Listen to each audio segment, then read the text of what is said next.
I'm live. I'm back.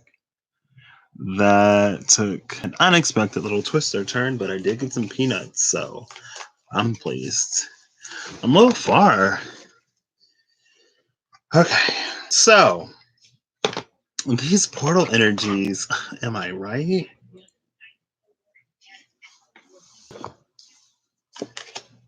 Ooh, arrows. Okay.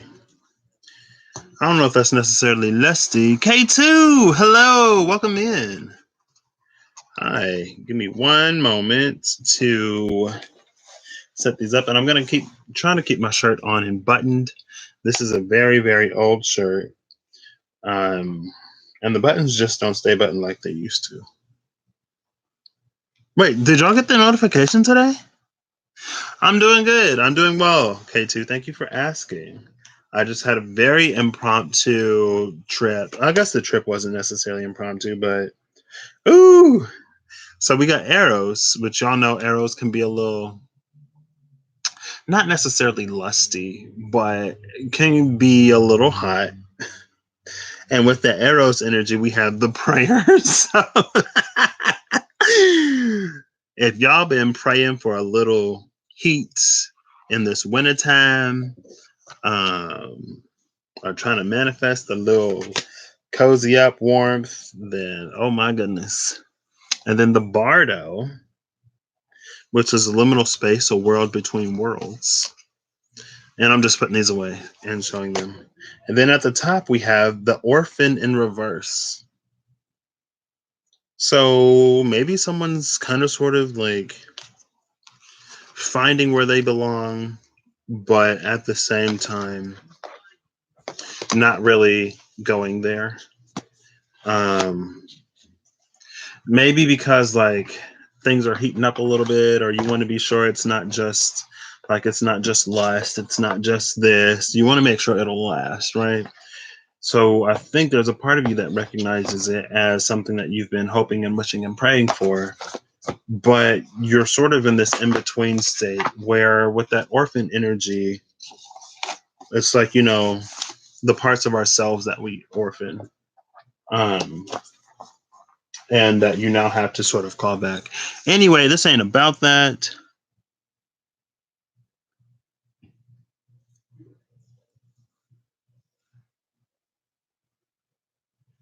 Look me up, it's public. Oh, snap. Oh, snap. Well, K2, shoot. That's what you meant when you said the blindfold is off and you ready to start. Okay, well, shoot. Act up if you want to. Get cut down. Amen, K2.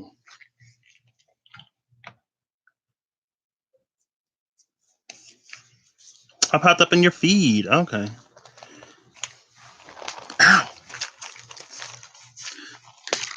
There we go. I'm sorry, y'all. Are these the honey roasted or the dry roasted? Oh, these are dry roasted. I love dry roasted peanuts, but I also love honey roasted peanuts. So I got one of each. Um, One of my prayers. So when I was on my retreat, I was eating really well, right? I don't know if y'all recall, but I was like, man, like if I go home, I'm not gonna eat like this. And I was like, I clocked it. Well, I was talking to my friend Emily, and Emily helped me clock it. Well, I had already clocked it, but I was just like, that's a limiting belief. And just because I go home doesn't mean I have to eat any different. So I came home and I was told to move on how to continue some of the lifestyle changes. And I made that move. And by the end of the week, I got my fruits and veggies. And now I got some nuts. And I don't know if y'all know, but I really like nuts. And you can take that in any and every way. Um, these portals, right? Give me one moment. I'm so sorry. I'm not even paying attention to the chat. I'm on live chat. Okay, nice. 6 people. Oof. All right, K2. It's interesting though, because the Two of Swords came out And I was reading through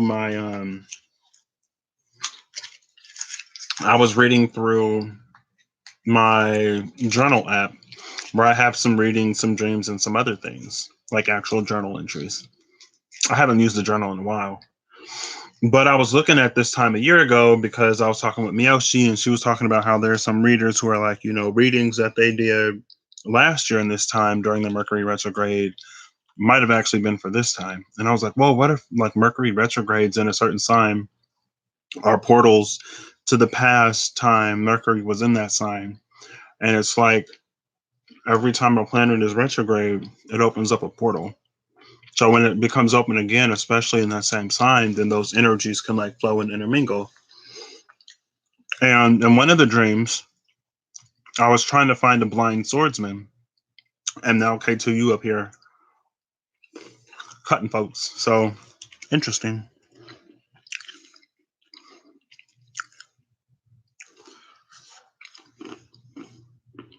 Mm-mm.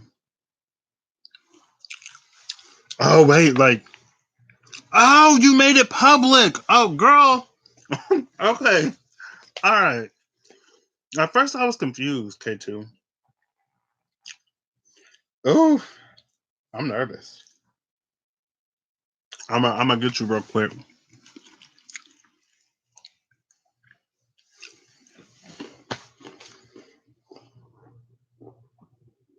Who?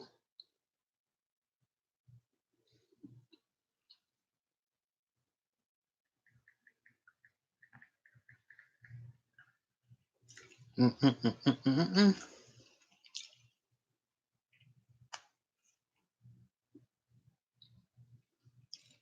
That ain't even the same last name. Hello.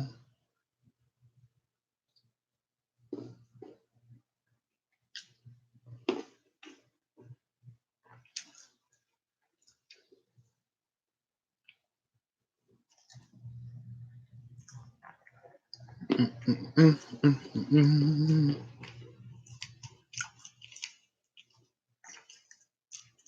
I can't find you, K2. Oh, it's this one. It's fine.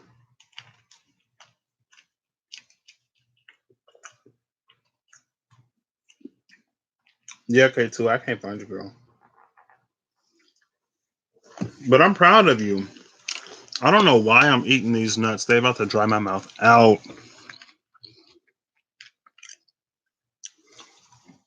Okay, I'm almost done.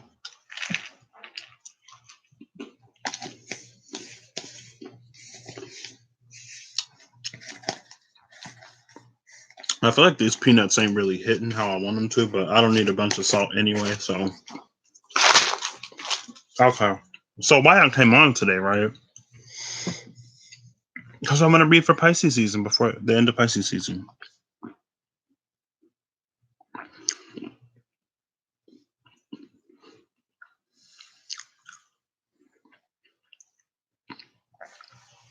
Okay. Yeah, I was just about to do that. Thank you, Miyoshi. I know your name. Okay. All right.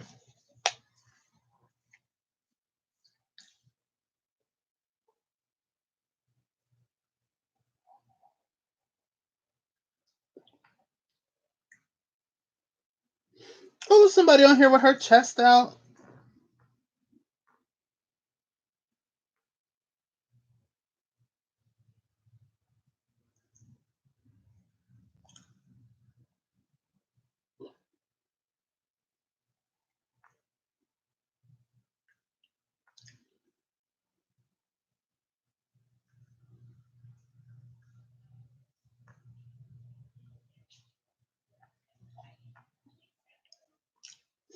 Okay, well,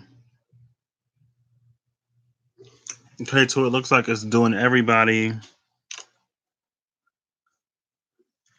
Oh, amen. I mean, you reach a certain point in time when you just like, you know what? Not anymore. Not gonna happen. Not gonna tolerate it. Not gonna put up with it. So, okay. Hey, wait, Cloudy, why? What are you getting tonight, Miyoshi? It's a new moon. Ain't no moonlight. Okay. Give me one moment. Everybody, yeah, you can run. Oh, there's a dog, and it reminds me of Chino.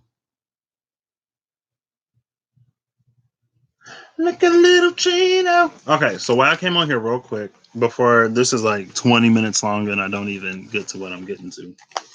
We're gonna say that the beginning starts ish around 11 minutes.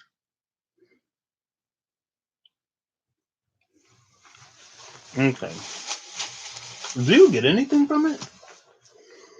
So this is what I want to do. I'm gonna pull with, excuse me, the Wild Unknown Tarot. I'm gonna clarify with the Spencer's Tarot cards. And then for the oracles, I'm using my recent faves, the energy oracles, energy oracle cards. I got these off of Wish, so they're like pocket size and perfect. I think the originals are a little bigger, but I kind of like the smaller ones because I have limited space. So this is what we're doing. Who looking handsome tonight? Me. Thank you. I cried today. I don't know why. I do know why, but I don't know why it hit me like it hit me.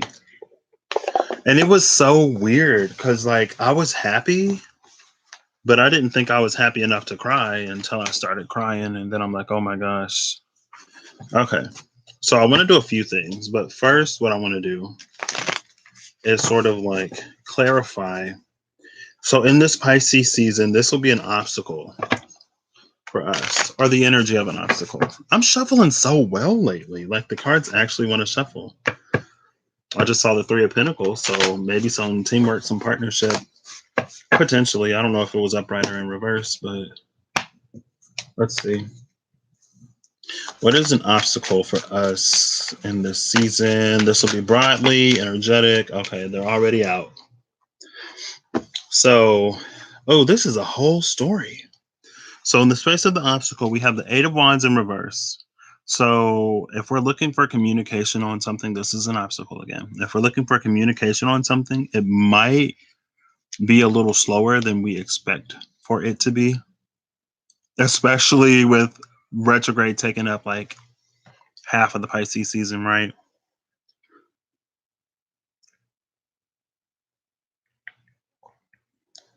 Of course, why crying? It was a happy cry. Oh, snap, a crystal water bottle. I need to get one. Then we have the Ten of Wands in reverse. So, like, it doesn't seem like it'll be too upsetting or frustrating. Because the Ten of Wands is in reverse. It's like, you're not getting back to me, but I'm not really bothered. With the Hierophant in reverse, you could be waiting to hear back from something that you put a lot of time into. That's also Taurian energy. Taurian energy can be like stuff outside of a Taurus, right? Taurian energy is like personal possessions. Um, so if there's some kind of matters or process where something that you own or possess is sort of like being, as in a litigation or whatever, I don't know. Ooh, okay, Miyoshi. It's too hot. It's too warm for hot cocoa back here. You would like to know this week. LOL. um, that could be a little bit in limbo. There's also a key here. There's a raven or a crow holding a key. So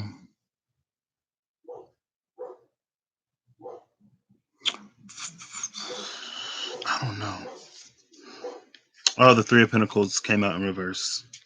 And then the Daughter of Cups is upright. The only thing upright is the Daughter of Cups. So with the Three of Pentacles in reverse, I think that could be a partnership sort of falling apart. That could be you sort of like if someone agreed to help you do something, like let's say you want to move, right? Because this is Taurian energy and the key is in reverse. Let's say you want to move house, and someone's supposed to help you do it, or someone like you thought someone would work with you, but they're not between these three cards. Like it isn't an extreme burden like the Ten of Wands is in reverse. I think it's inconvenient, yeah, but I think the biggest thing will be to like stay positive with the Daughter of Swords upright. Um, or that could also be um, like maybe an Earth sign or a Taurus bails on you, but then like a water sign comes in to save the day potentially. But I want to clarify these a little bit. I did not plan on having this many cards out, so it already kind of came out with the story. But the one thing I love about the tarot cards is that they also have like monsters on them. And I know a fair bit about mythology. So the monsters have stories and they have energies, right? So when it comes to the challenges this month, if you want to move, if you've been planning on moving, it might not happen. But stay cheery and optimistic regardless. The card that came out is the Six of Swords Harpy. So the Six of Swords energy came out. And this is all about, moving on, sailing on to calmer waters. Now, with the harpies, I don't remember what they are specifically, but I think with that Three of Pentacles coming out in reverse, it might be time for you to like take matters into your own hands, spread your own wings, and fly. Right? If the situation becomes one where you can't necessarily wait for someone else to come in, with the Page of Wands, exactly. If you can't wait for someone else to come in, you might have to like go ahead and take care of it and do it yourself, like DIY. Your friends bail on you, DIY, do it yourself. Um, and then lastly, we have the Three of Pentacles now upright, and I think this is the brownie. No, it's a dwarf. I love dwarfs. So you might not feel up to the task.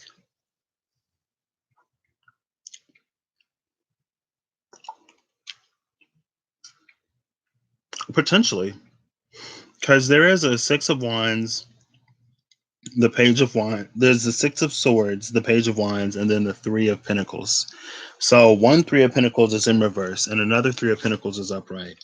And with the dwarf, if it's someone shorter than you, and I know it's just a dwarf, but dwarves are also like very hardworking, and dwarves like live underground. They're all about mining, right? That's where all the precious gems, ores, and minerals are. It could also be a Scorpio or have scorpionic energy because Pluto rules like precious metals and like wealth, because precious gems, because like diamonds, stuff like that, it's all underground. You have to mine it up. So that's his domain. But with the Six of Swords harpy like having wings, I think there's going to be a fair bit of movement that you have to do on your part. But I would like make sure you think it out and maybe not necessarily be so quick to do too much right now until like, or unless like you want to wait for the later half of the retrograde season. um what was that? Did y'all hear Chino barking in the back? You're cutting six people? Oh, you did say that. And there's a sword for everybody. Oh my gosh. So that was a challenge. What was something else? I was like, I'm gonna do it on the fly. I don't want to think about it too much. An energy to embody, right? What's gonna help us prevail? Something to pick up. What should we pick up right now? There we go. I love that. What are we picking up? Okay. So, okay. Well, both of these came out in reverse, which is interesting. On the bottom of the deck is the Three of Cups in reverse. So if there is some friendships that need to be let go, let them go. If like a few of those swords are for friends, K2, then friends can get cut too. But the 8 and the 9 of Pentacles came out in reverse. So this might be a change in direction. I think it's going to be important for us to know that, like, and you could already be in this energy, especially you, K2. But I think it's going to be important for us to not be so, okay, I'm not even done yet. Not be so stuck and dead set on a certain direction in our lives, and to be open to it being, okay, oh my gosh, all the cards are coming out. To be open to, like, being, for things to go a different way. Um, a Because, like, with the spider, the strength of the spider web is in its flexibility, right?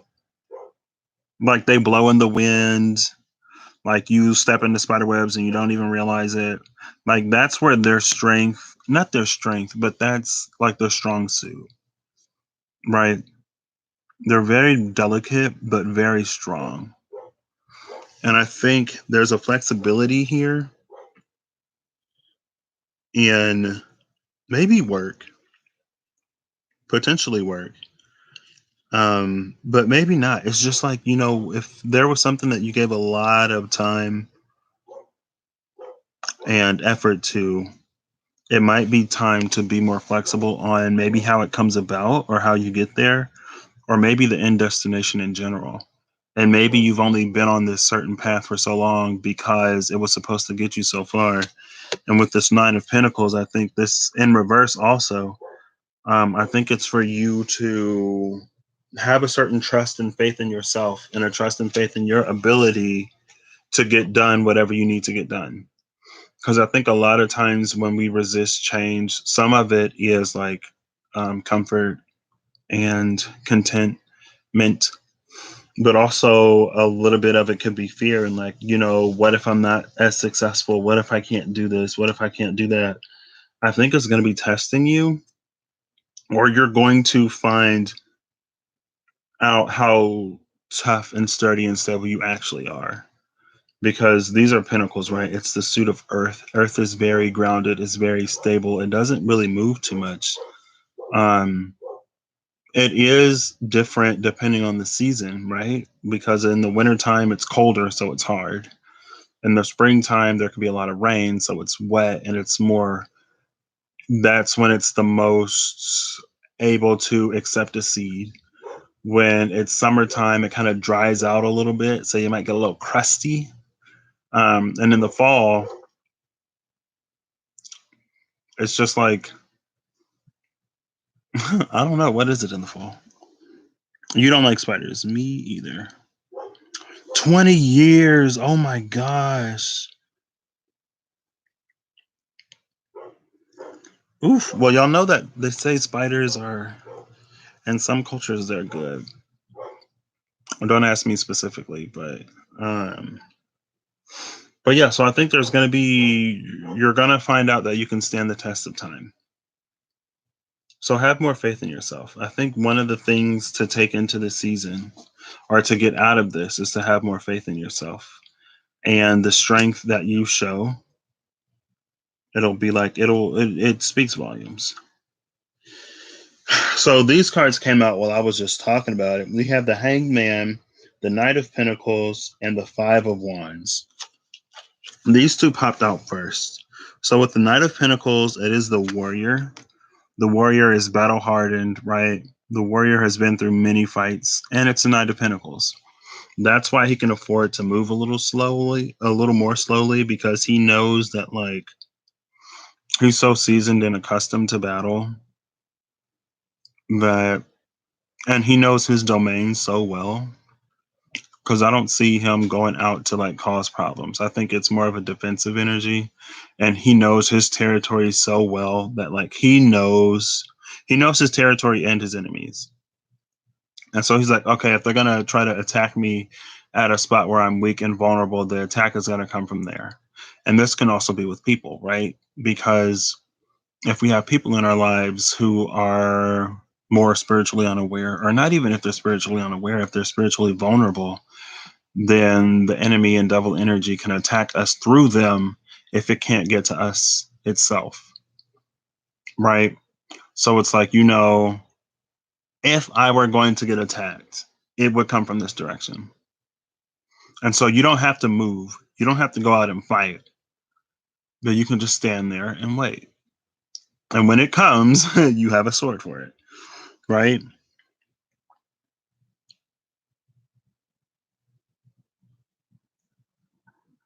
You were scared of the spider?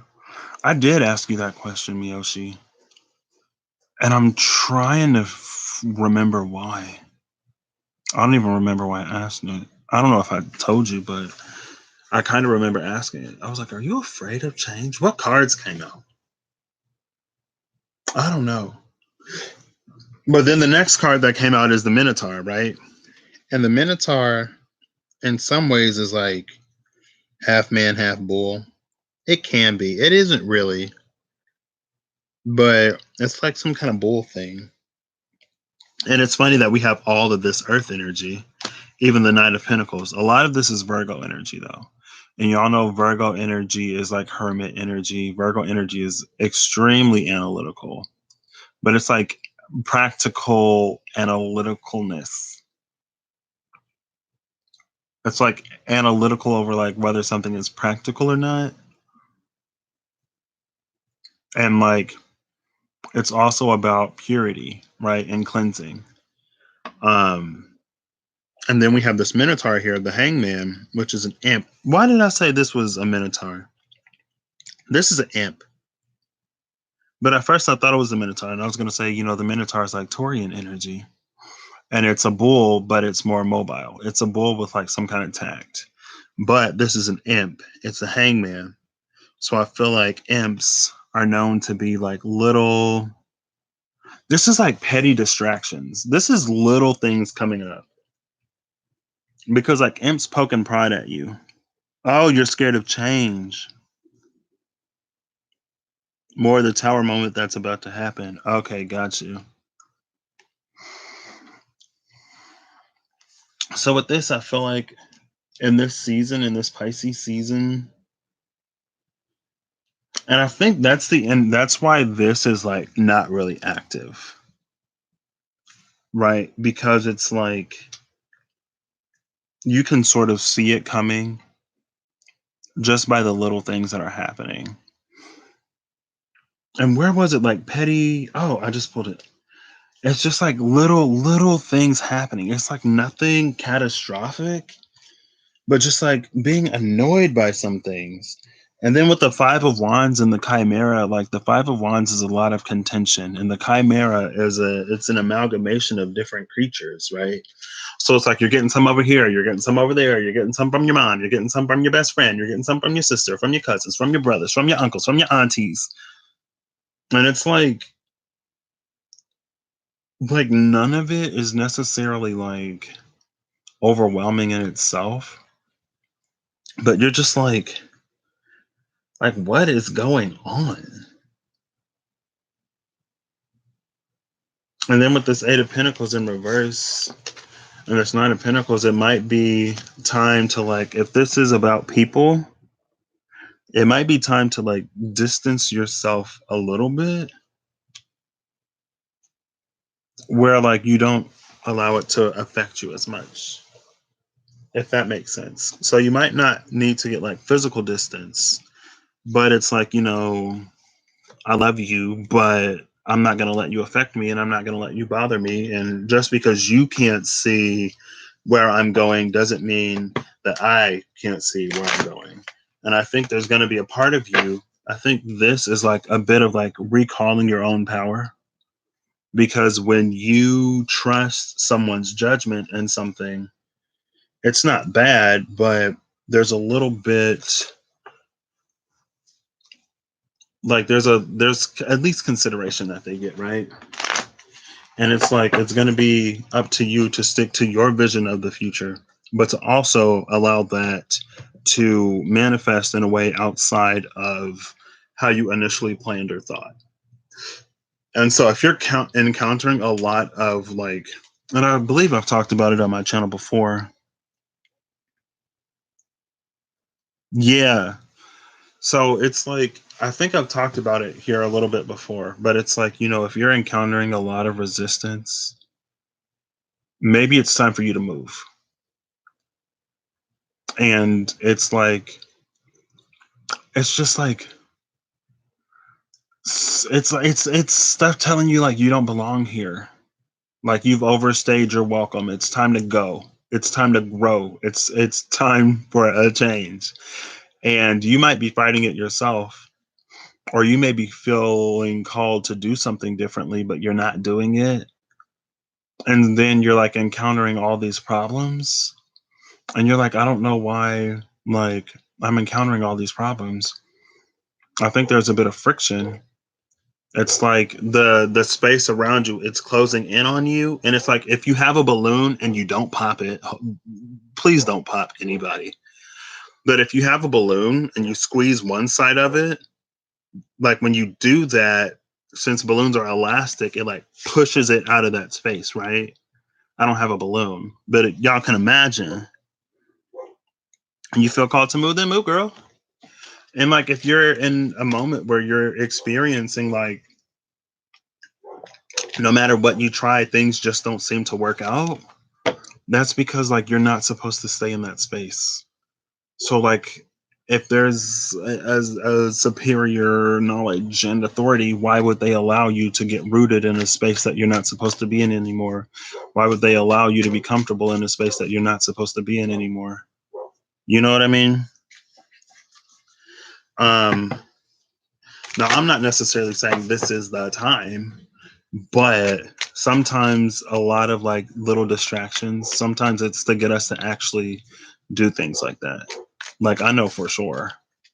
Like I love being home, but it's time for me to go. This is not where I'm meant to be. And I'm not going to get comfortable or complacent. I can get comfortable, but I'm not going to get complacent. And that's the one thing that I've been thinking about a lot lately is the difference between being content and being complacent. Because I'm content with my life, but I don't want to get complacent because I want to move. Like I'm happy where I am, but I know this is not for me. Like, well then, hey, I mean, this is all like things that could be going on. So I'm not necessarily saying move right now and not without a plan. With the Fool in reverse, yeah. So I would say this might be a season where you plan it, right? Because you don't want to just uproot your life and move. I mean, you can. Just make sure that, like, I don't know. It's like it might not be the timing yet.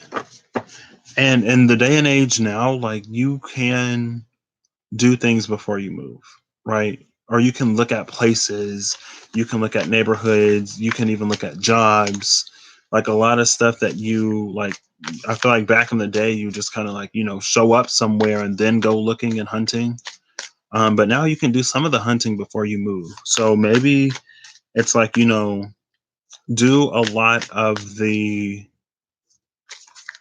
stuff that you can do before so that when you move there, you can more like the amount of time it takes for you to get acclimated is less. The amount of time, like if you already have a job, you can get right to what you're supposed to be there for. The new energy has been keeping you there. Well, new energy better get with it or get left behind. And maybe that could also be why the Fool came out. It's like, maybe not necessarily yet. Maybe not right now, but be flexible to it and maybe don't establish too many roots where you are right now, potentially. All of this is like you take it as it resonates. Okay, gotcha. Good night, kids. Whew, I'm getting warm. So that was something to take. I think this will be something to recall. Is that what I said that was? I think I said that was something to learn. What is something that we need to recall, especially from this retrograde season? Something to recall. Pisces season. I'm gonna get a 3. If nothing comes out, I'm gonna shuffle. Oh well, there we go. To something to recall something to bring back. And you almost came out. Okay. There we go. So, Nine of Wands in reverse and Death upright. Something to recall from the past. I love this. So, I feel like I'm talking quickly, and I'm not even talking. With the Nine of, have I been showing these? I have been. With the Death card and the Nine of Wands in reverse, I think something to recall from the past is potentially a time when you've done this before.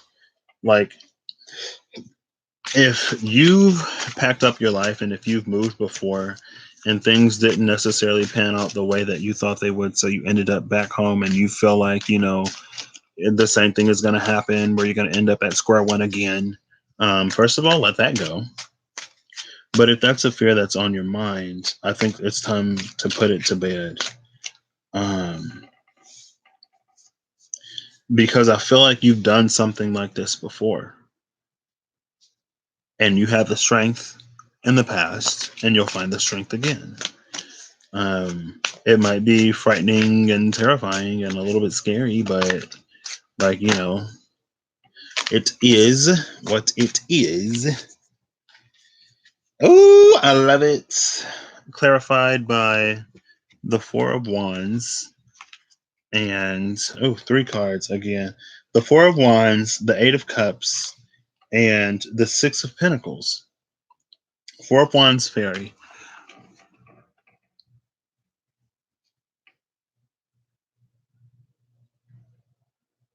Because it's time for you to leave. I don't know. Or just get back to that Zen place. Get back to that Zen space. I need some more peanuts, but I don't know where I put them. Oh, here they are. We gotta get that nut, if you know what I mean. Let me stop. Oh, let me stop.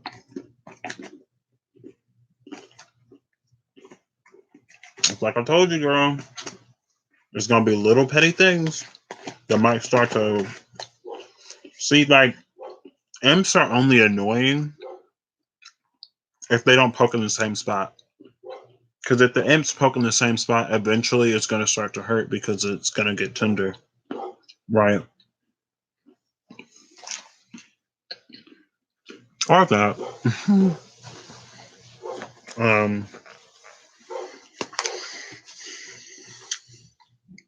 but yeah, with this Four of Wands,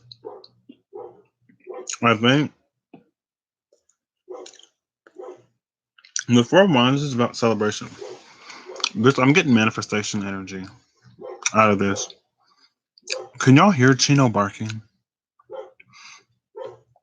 But it's like, you know how they say if you want to manifest something, you kind of sort of like get into the energy of being grateful for it before you actually get it. Like, that's what I'm getting with this, because this is a celebration. It's Four of Wands, but the fairy like also grants wishes, right? Or some fairies do. Like, if you ain't, it is. Mm-hmm. And then we have Arachne, which is the Six of Pentacles. It's about giving and receiving. There's more spider energy for y'all. And then we have the Eight of Cups, the Pirate.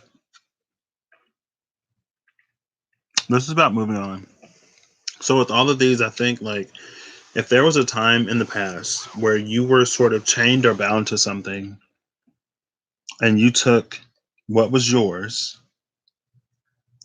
which honestly, like you could have just like taken your heart. Oh snap, happy birthday, 13 Empress.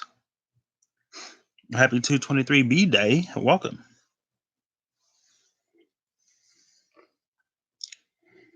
Ah, well, that's confirmation, Miyoshi. Or I would take it as confirmation. Thanks for coming in. How's your birthday so far? Miss Vernell, what's up? Welcome. Hi. I want you some more peanuts. But yeah, I think something to take from the past is like, if you've been in a situation where you've changed, you've transformed, you've put something to bed,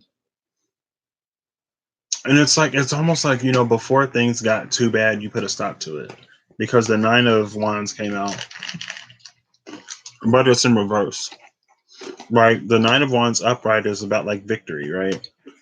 But I feel like with the Nine of Wands in reverse, that's like the energy of getting really close to a Ten of Wands, where you almost lost it.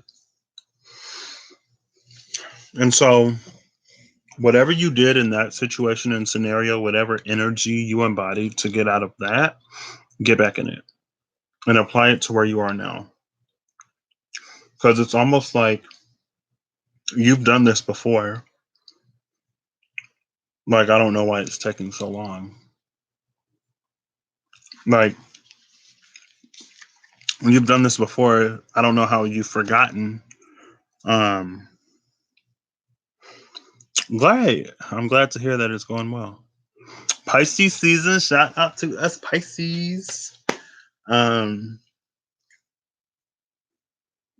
but yeah, it's like you've done this before.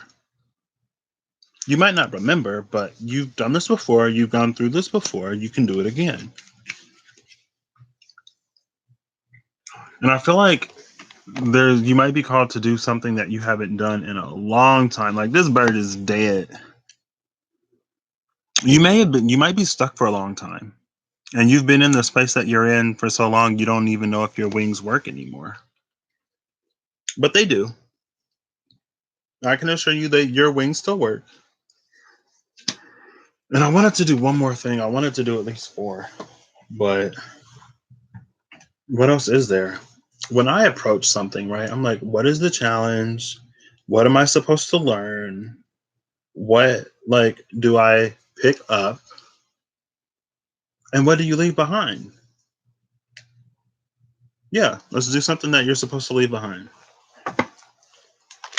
I'll do three because I feel led to do three. How are y'all doing this tonight? Welcome back, K2. Yes, holding it down. So this will be something to leave behind. So K2, girl, you kind of missed the whole third one. I'm sorry. The third one, really quick while I'm shuffling, was to look in the past to a time that you've gone through a major transformation. And even if that didn't end up working out in the long run, it's almost like tap back into the strength that you found or whatever got you to leave and transform the first time. It's time to do that again. Um, and this is like when you were almost at a breaking point too, because it's almost the 10 of Wands. It was the 9 of Wands in reverse. That was the third one. No problem, Yoshi. A Pisces season. I love being a Pisces. It's my birth season. Okay, so the thing that we need to leave behind. This is interesting. Why we get four more cards? So we got the High Priestess in reverse. So like when you know what you're supposed to do, but you don't do what you're supposed to do, and then you're like, oh my gosh, why didn't I do that? Like something told me to do that. Leave that behind. It's time to start trusting in your intuition and start recognizing it as credible, as worthy of being a solid basis for making a decision. If you're not a water sign or even a fire sign, this might be a little difficult for you. Like if you have a lot of earth or air in your chart, you might be like, well, if I just feel it, that's not enough to make a decision. Well, it is. And when you know something, you just know. I think this might be also time to like leave behind a need. It's like needing to see a situation fall through. Because there are some messes that if you stay in, like if you stay and think you're watching the train wreck, it's like you're so close to the train wreck while you're just standing and watching that some of the what do they call them? The cars. Some of the cars are going to derail, go flying off the track, and then you're going to get smushed because you're in the splash zone. When it's time to move, it's time to move. Okay. What did I miss? I just caught you up really quick. Today is 13 Empress's birthday. You missed that. So I said happy birthday to 13 Empress. Um, but you also missed that, like, if you've been near your breaking point in the past before, whatever you did to change that situation, it might be time to tap back into that energy. Stand up for yourself. Yeah. Secondly, we have the Seven of Pentacles in reverse. And this is stuff that we leave behind, right? It's like maybe it worked up until now, maybe it didn't work, but we're definitely it's time to leave it behind. You're 44 today. Oh snap, another 44. 444 44. That's a wonderful age, I've heard. That was my mom. Um oh yes. So with this, I think it's every time I see these, I get like ducklings, right? Like they're all neat and orderly and aligned. I think it's time to break the mold. If you've been forcing yourself to fit into something that you don't fit into, it's time to stop.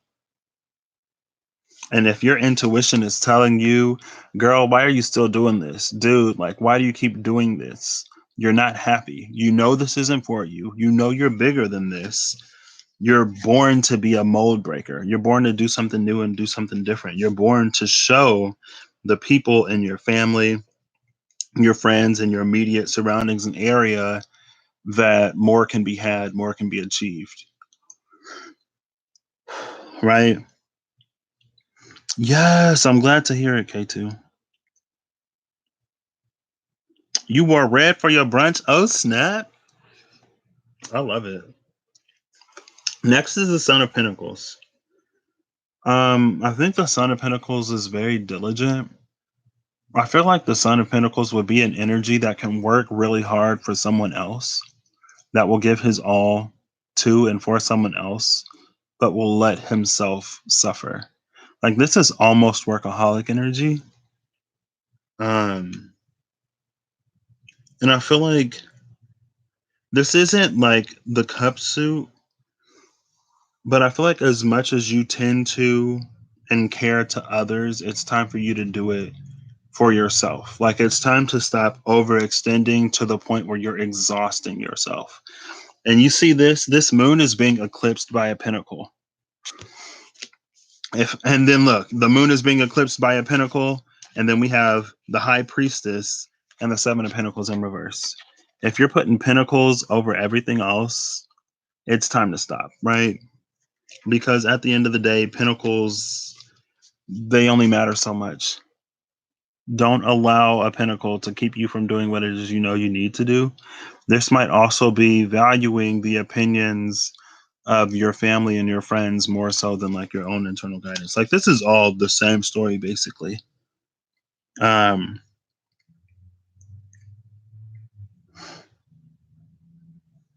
oh, a red dress and a beautiful pink floral dress. I love it. I love it. This is what I wore today. A shirt that's falling apart. And then last but not least, we have the Five of Pentacles. I think this is time to leave like heartache in the past, especially over people who don't really see it for you anyway. And if Beauty and the Beast has been popping for you lately, like the rose is dying. So you can sulk in the castle all you want. And like as the last flower petal drops, you can be so dedicated to the state of life that you've come to be. Maybe there's this energy of like there could be some karmic suffering, maybe. This could also be like like breaking generational curses, right? Because I just heard about generational curses yesterday, and I know last year, maybe November, there was a lot of energy of breaking generational curses, and that's basically what I said. Showing people that things could be done a different way. Um, I don't know how did I get generational curses from this? Where was I going with that? I don't know. It's like it's time for you to stop crying over people who aren't crying over you, right? It's time to stop giving all of yourself to people who don't care about you. And it's clarifying this. These cards are like clarifying each other. Um, because this is the energy of like caring for others more so than you care for yourself. This is like risking your own health because you're giving so much. But then when it comes time for you to do something for you, you want to act like all of a sudden you don't know how to care about nobody because apparently to you, you aren't someone worth caring about when in reality, you should be the person that you care the most about. Because if you're not in a good space, how are you going to care for anyone that you actually love? Right? You wore skin for half the day. You wore that birthday suit even though it ain't your birthday.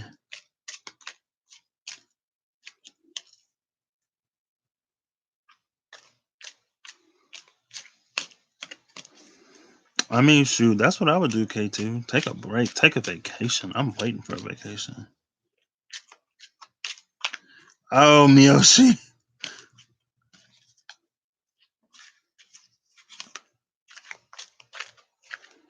Beauty and the Beast, again, right? I only said that because of you, but it is kind of true. Like, don't just sit around waiting in the castle, waiting for the. Oh my gosh. I hope that didn't fall on the floor. I think it did. Why these cards always be trying to fall on the floor? Ooh, girl.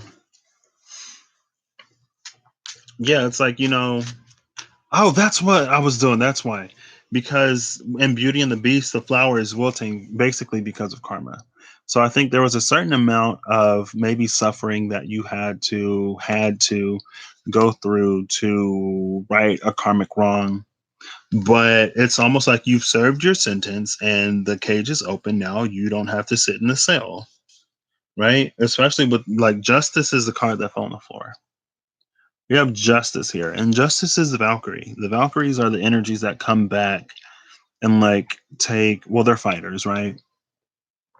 And the war of the afterlife, maybe from like Valhalla. The Valkyries are also the spirits, the entities that take fallen warriors off of the battlefield and take them to Valhalla, right? So I think this is a spirit coming down to remind you of the fight that you have within yourself and that whatever you're going through isn't meant to destroy you, it's meant to make you stronger and to give you something to begin to get you on the path to reclaiming your power, reclaiming it from people who don't deserve it, and just finding it maybe for the first time.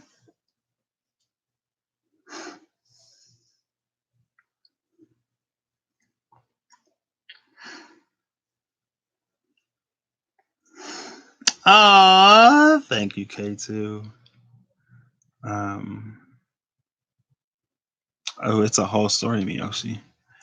But yeah, this might be somebody coming to remind you to fight. It's like this Valkyrie is coming down. It's like you think you're about to die. And the Valkyrie is coming down and she's like, it ain't your time yet, but you need to get up and fight. Cause if you don't get up and fight now, you're not gonna be like I don't want to say you're not gonna be worthy of getting to Valhalla, but you haven't even shown what you're really capable of yet. Why would you give up? Further clarified by the Magician. Look at that. I love it. The Magician, the Wizard. It's self-explanatory. Um, I think it's time for you to leave helplessness behind because you're not helpless. You're not. It's time for you to manifest your own beginnings. This is like the start of your karmic suffering, self-sabotage. That's so my favorite movie. Oh snap! Excuse me. I've seen it like once. Have I seen it all the way through? Maybe I'm just thinking about Once Upon a Time. Belle, Rumple. I loved Once Upon a Time. Okay, so that's this. So the challenge is going to be like, what was the challenge? This will be a quick recap if I can remember. The challenge is going to be staying positive amidst all of the delays, right? I think there might be a few delays. Things might not move as quickly as you want them to, but to stay positive and to stay grateful, because from a bright space, bright things are possible. The thing to sort of like learn is to be flexible. I think it's going to require a new flexibility, and it's going to require or it's going to teach you self-love in new ways, because you're going to find newer, stronger parts of yourself that you're just going to be like, wow, like I am that strong. The thing to recall from the past is the last time you've gone through a major transformation, and sort of like what that looked like for you. And then the thing to leave behind is a bunch of self-doubt, is caring for others more than you care about yourself, is giving to people who don't give to you, and to like let go of the belief that just because you're from a certain area, or just because you've gone through certain experiences, it means that you're not worthy of the finer things in life, because none of that is true. It is a trick by someone who is very invested in keeping you unaware of your power and your abilities and your divinity. Now we're going to pull from the energy oracle cards. I'm going to get one for each. I'll just clarify my.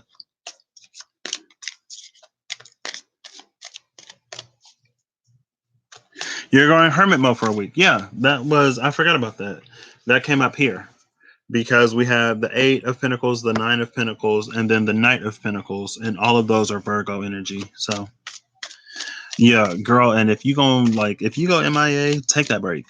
Shoot, you deserve it. I would take a break. I need a vacation, and I didn't even do nothing. Can I get a card? Yeah, I'll give you a card, 13 Empress. Just give me 1 second. You feel 39 is going to be my best year yet. Actually, funny you said that. 26 has been my best year because of everything I've done. And because of you, because of y'all people, right? Like the love and the support I've gotten this year. Like I feel like I've gotten to practice loving unconditionally. Maybe that's why I started crying earlier. I don't know, because I said that, and then like a second later, I'm crying. I'm like, oh my gosh. But yeah, this year has been amazing. I'm just gonna go down the line. 1, 2, 3, 4. I'll give it 3 more shuffles unless something wants to come out. 2 more shuffles unless something wants to come out. 1 more shuffle unless something wants to come out. This will be the last shuffle right here. Something came out, so that'll be the overall. 1, 2, 3, 4. And we're gonna start it off with, oh, we got 2 of them. Okay. They're both in reverse. We have Healer of the Ages in reverse, and we have All Tied Up in reverse. I thought, girl, what is this? We got 3 that flipped over in reverse. Okay, well, good. I'm going to grab you one of these really quick. 13 Empress, because this set is complete, and I don't have to pull anything up. You got to rewind everything, SMH. No problem, Yoshi. I plan on keeping this one up, so. You know, that little live we had earlier that didn't happen? Sure. So you got the Page of Cups, Satyr, 13 Empress. The Page of Cups is all about, it can be a messenger, right? But it's kind of about, it's doing something new, but something that you care about. And it's the energy of like, all you need is love, right? And with the satyr, like the satyrs, they play flutes. They're little like half goat, half whatever, half goat, half man creatures. So there's a part of them, like the goat part, can like scale mountains. There's no obstacle too great for them. And with music, you know, it's the balm that soothes the soul. They're like bards, right? The song gives you the encouragement to scale and do the impossible. It's being led by love. and being led by love. It's having wonderful experiences and wonderful opportunities, doing things that you never would have dreamed or imagined, because love will never, like, I'm a Pisces, if you can't tell. You're a Pisces, girl, so like, um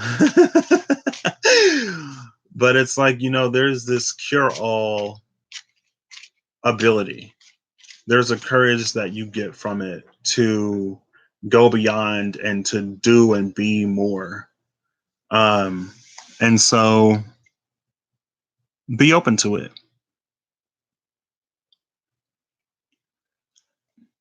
Be that a love from a person or the love from God or the universe or spirit, right?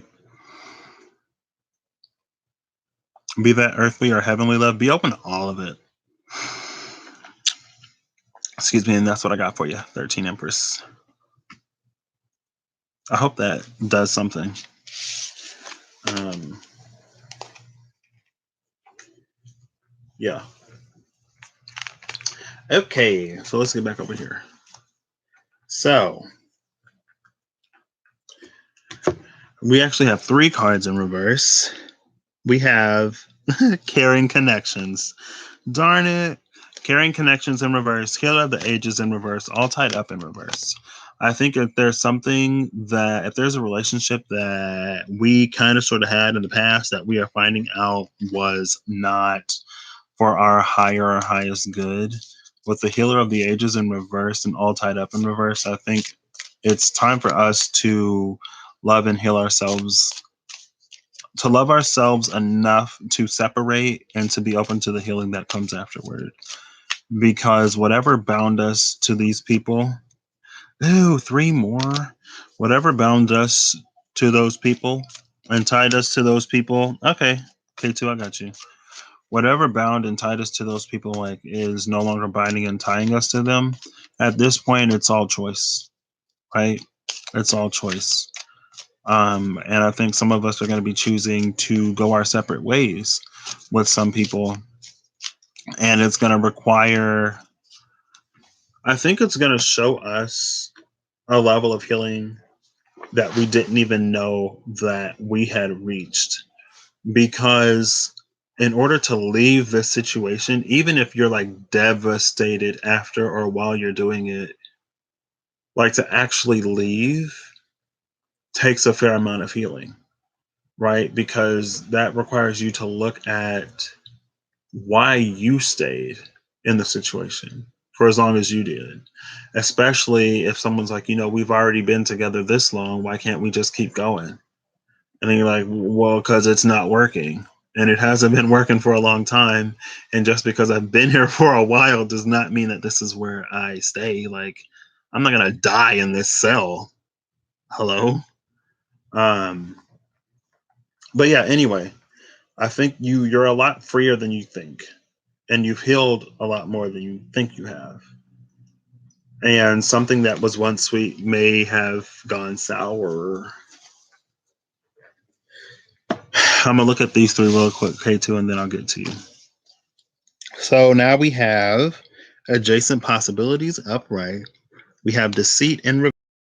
And we have cornucopia upright. So with adjacent possibilities, I think there might be something better for you right around the corner, and you don't really have to go anywhere to find it.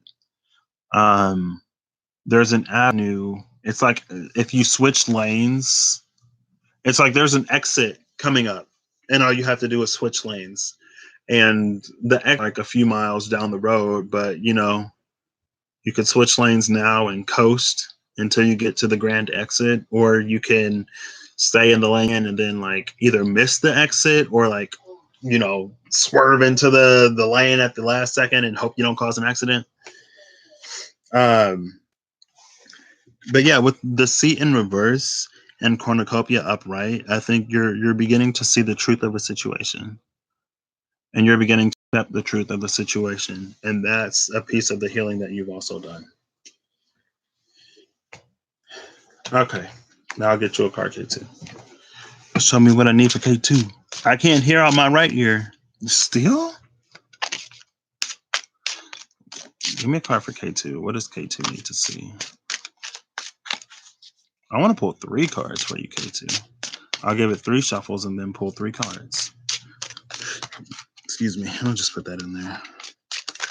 Oh, that almost flipped over. You almost came out. Oops. Okay, well. Girl. This is way too many cards.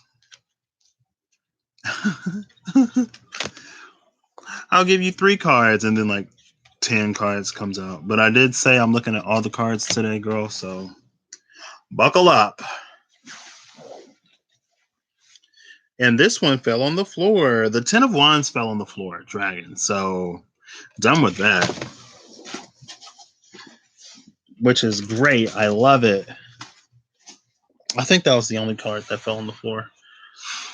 I'm probably going to do... This is going to be a long video. But I'm probably going to do 8 piles at the end just to make sure I have all the cards. We did that once, right?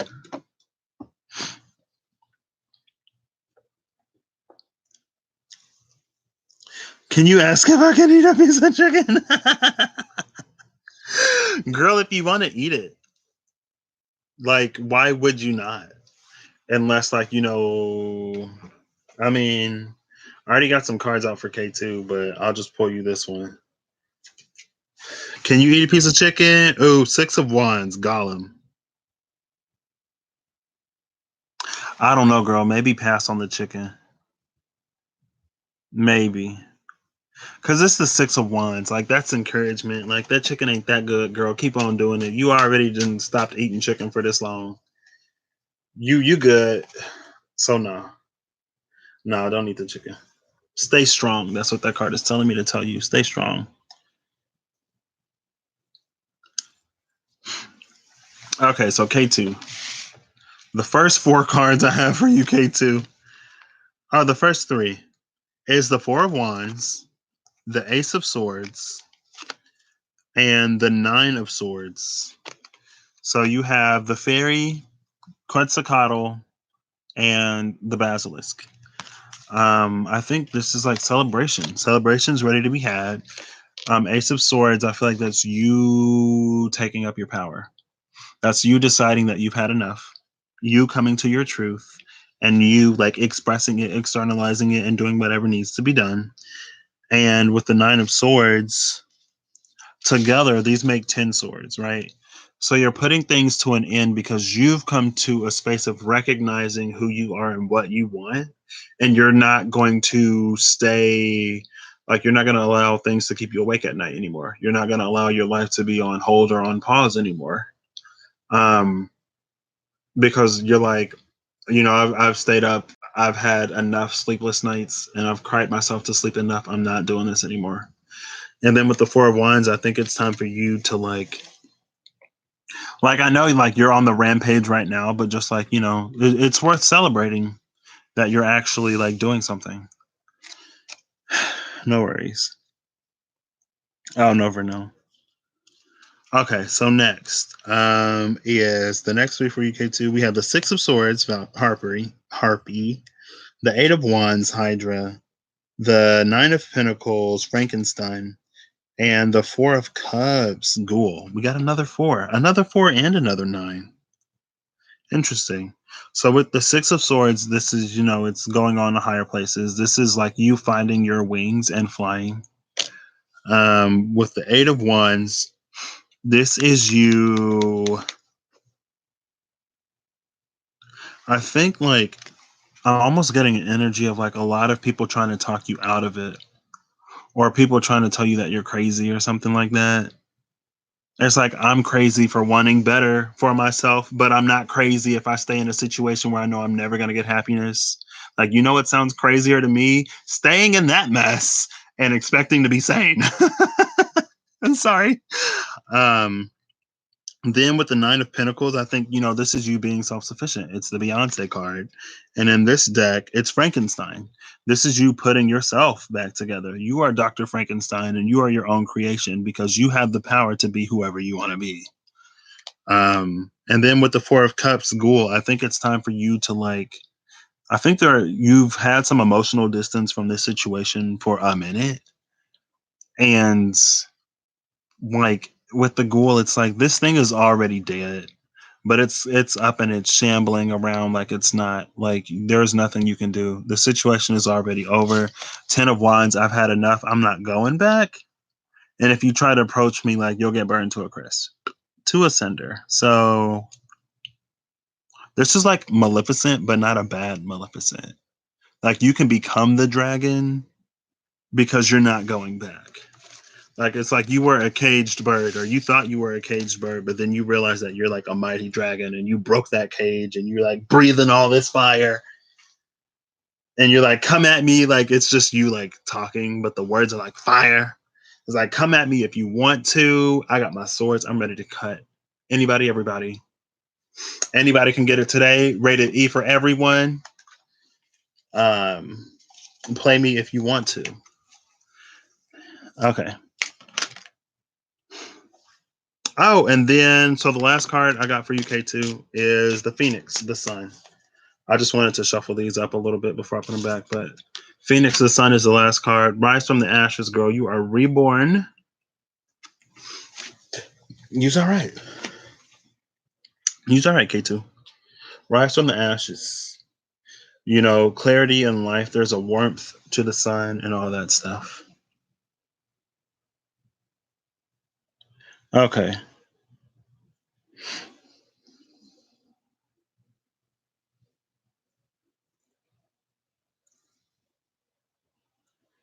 You'll see what you can work out. All the best with that, Miyoshi. You're eating Fruity Pebbles? Yes, I love it. Hey, Vernell with the info. Miss Vernell with the info. Yes.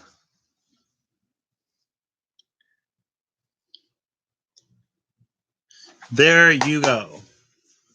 Check it out, Miyoshi. Thank you, Miss Vernell. I'll say. Okay, so to clarify the pile of the challenge for this season, back to the Pisces reading. To clarify the challenge, we have Door to Spirit in reverse. This is interesting. Why is it in reverse?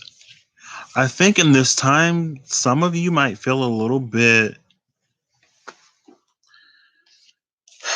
Oh my gosh. I don't even know what to say. I don't know how to communicate this. I think some of you in this time, when you go through your challenges and when things don't move, or when you're waiting to hear a message and you don't get the message, or if you're asking questions and you get a message, but it's like,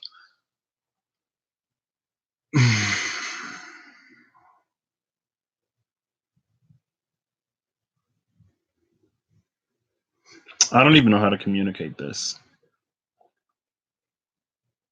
Um, the relationship with spirit, I think, I know for me personally, so I can only really speak from personal experience.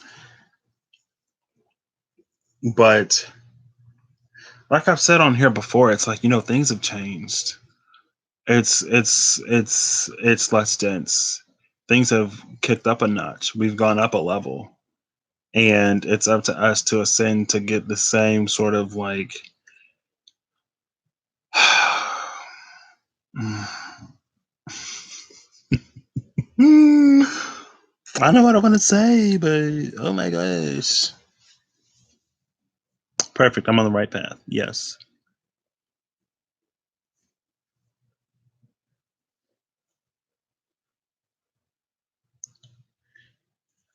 Amen, Miss Vernell. I shut my pride behind that door and I got my fruits and vegetables. Let me stop. But I'm not playing. Whatever I got to do right now, I got to do right now. It's a part of my journey. This is chapter like 0. This is the pre autobiography. So this is the side where people are going to be like, oh my gosh, he's never struggled. He's never had to go through this. He's had like all of this his whole life. I'm going to be like, read my book, check it out. I made myself into this. I was not born into this. I did the hard work. You can do it too. Don't be mad at me. Y'all can keep that jealousy because y'all will be jealous and envious real quick. But when it comes time to doing the work that anybody can do, like, That ain't on me. That's on you. Anyway,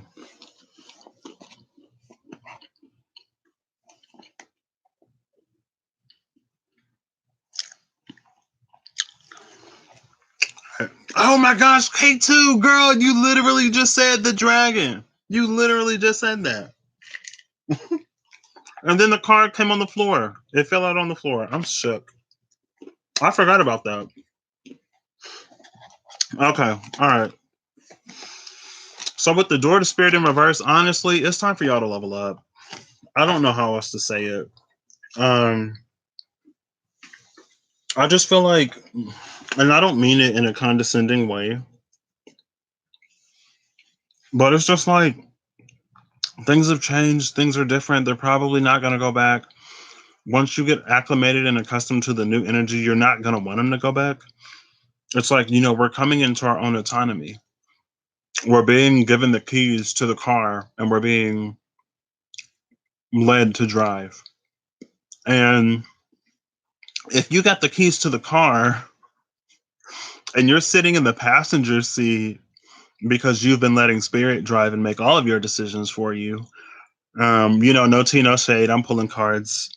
But also, I have moments and times where I go live my life instead of watching readings because I know a reading can only do so much. Like, you still have to live your life, right? And so, like, maybe you had a what they call them, the drivers.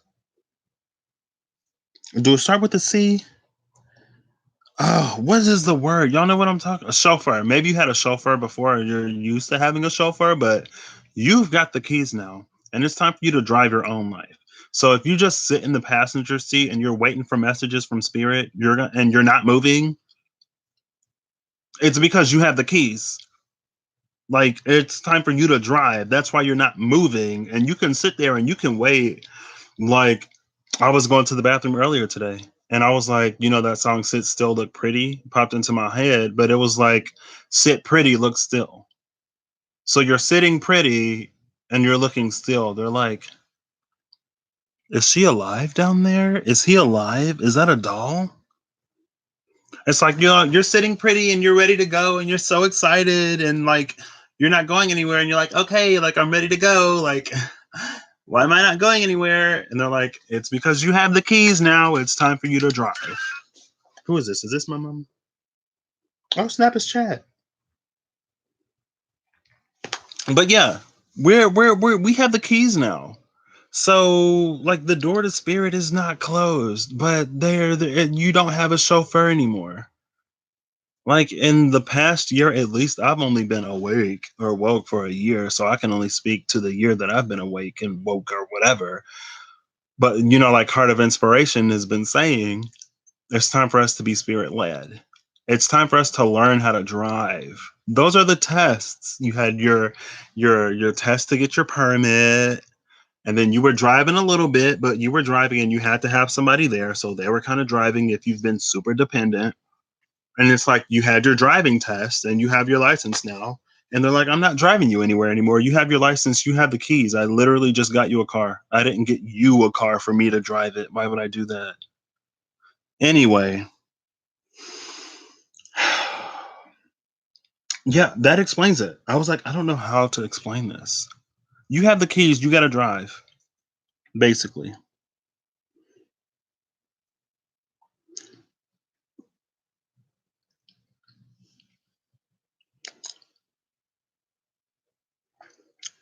Right, Miss Vernell? Exactly. I'm sorry, y'all. No problem, K2. You need your car fixed, and it's an easy fix, but finances is the issue. Girl, manifest them finances. I know that's easy to say, but it's like, I don't know. Challenges to overcome, victories and battles to be won. That's how I look at it. I was on Bohemian Stars and Ocean Heart readings the other day, and she gave me a reading. I was like, "Give me a general spirit message, please," because I didn't really have a question. And she was like, "Okay, well, your ancestors are really proud of you. They're like, you can throw anything at Patrick and he's going to be fine." And it's true. At first, I was scared because I was like, "Well, I don't want everything to be thrown at me, but regardless of what comes, I'm going to be fine." It's like, if it's people I have to leave behind, I can do it. If it's my situation, I can do it. Ain't nothing gonna steal my joy. It's not gonna happen. I've come too far. I've seen and done too much. I'm not going back. It's not an option. So if you ask me, elevate or sit in that parking lot, it's like, okay, well, where you want to go? Because it's time to go driving. I'm stopping by people's houses. Oh, you ready to go? Okay, you ain't ready. All right, bye. You getting left. Let me stop. I'm sorry. There's something in these dry roasted peanuts. They're turning me up.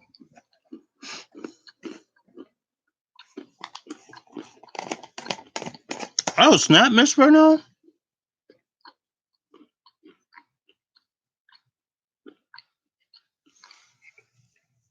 Well, keep them vibes going. I think it'll start to turn around and change. You'll be fine. Okay. So for the pile of what we're learning. Oh, it's upright. Guess what we're learning, everybody? I love this because I feel like this is confirmation for everything I just said. The magician and the mirror. Y'all see that? Can y'all read that? The magician and the mirror. The magician and the mirror. The magician and the mirror. This is what we're learning. We're learning how to drive right now. We're becoming the masters of our own realities. We're manifesting what we want. And with the mirror, we're manifesting what we desire. And with the mirror, we're also recognizing that part that is within us that's been there the whole time. That has been like it's been like a 15-20% co-creative experience, and now the pole is shifting where it might be a 75, no, an 85-80, where like we're doing more work because we're recognizing that capability within ourselves and we're recognizing our capacity to be creators. And I was literally, I feel the breeze. I'm on it. I was literally thinking about this earlier today because I was thinking about transits and the energy. And I'm like, if we're supposed to be creators, then like I should be able to create no matter what the transits are. No matter what the energies are, I should be able to create. I should be able to change things. Because like if I'm truly a creator, that's me utilizing my own creative capabilities. But if I'm just using what's already there, like you can be creative with how you use things, but like to be a creator, it kind of involves the birth of something new, doing something in a way that hasn't already been done, right? And so like their tools and their pastels, their tools and their like colors on the palette, but like I shouldn't be bound to them if I'm truly a creator, right? Anyway, yeah, I was thinking about it. I don't know if I necessarily came to an answer, but I'm just like, if I'm really a creator, then like that's me making something new, right? Not just using what's already there. I don't know. That's what we're learning to do. We're learning to drive. The card said it. Blooming Rose. Oh snap! What's up? Happy belated birthday, Blooming Rose. I'm sorry. You deep girl. I'm a Pisces. I try. I got Pisces and Scorpio in my chart, so and actually I think I have a Mercury Scorpio trine. Yeah, so I have a Mercury Scorpio trine, and then I have a Mercury Pluto trine, and then I have a Pisces. I have a Sun and Mercury, Pluto and Scorpio trine, and then I have a Sun. Wait, it's retrograde. My Mercury is in Pisces, natally retrograde, and Mercury is in Pisces retrograde right now. So I thought I would be fine, but my brain is just like extra off. My Mercury trines my Pluto, Pisces Scorpio. My Sun trines my Mars, Pisces Cancer. So I got a lot of water, and they kind of play together. Anyway. Oh, Blue Man, thank you. I'm gonna stop saying happy belated birthday soon, I promise. Okay. All right, that's what we got. So on the pile of what was this pile? Something that happened in the past. On the pile of the thing that we need to get from the past, I have what is this card? It's in reverse. Oh no. The thinking woman. The thinking woman is in reverse when it comes to the thing from the past. And like that's basically what I said when I was reading this. It's almost like, you've done this before, but you don't remember, you don't recall. But it's time to remember and it's time to recall. If you've been close to your breaking point before and you change some things to move forward and to move on with your life, if you're near a breaking point now, whatever needs to change in your life, I feel like there's an energy of like, you've done this before, you've done something similar before, you already have a tool that you can use to adapt to the situation to get you where you need to be. And with the thinking woman, it's like you're just not thinking about it right now. I love this feeling. I did a foot soaking the other day and I just been feeling it ever since. Um, but it's like it's not coming to mind right now, but like you've done this before. You've handled this before. The answer is inside of you, regardless of if you remember it being there or not. So call for it, bring it to the surface. Maybe, potentially. I don't know if you can just bring it to the surface, but call for it. I've done it many times. Yeah. You could do it again. Right? Amen. This I know. This I know. Use the thinking woman upright. Blooming Rose is like, I already know what I need to do. Yes, it's upright. Whoop, whoop, whoop. So in the space of the thing that we need to leave behind, I have Angel of Love. That's interesting. 49 is a 13-4. Why is the Angel of Love something that we need to leave behind? Well, this was all about giving more to other people than we give to ourselves, right? I think people may think that if you cut someone out of your life or if you decide to leave someone behind because of, if you've reached the end of the journey, I think some people think that if you do that, you're doing it from a place of spite or from a place of judgment or from an egoic place, when in reality, it's like, no, like you can release someone in love. Like I've released people in love. Like the people that I'm no longer friends with, regardless of how our friendships ended, I always respect the time that we had together.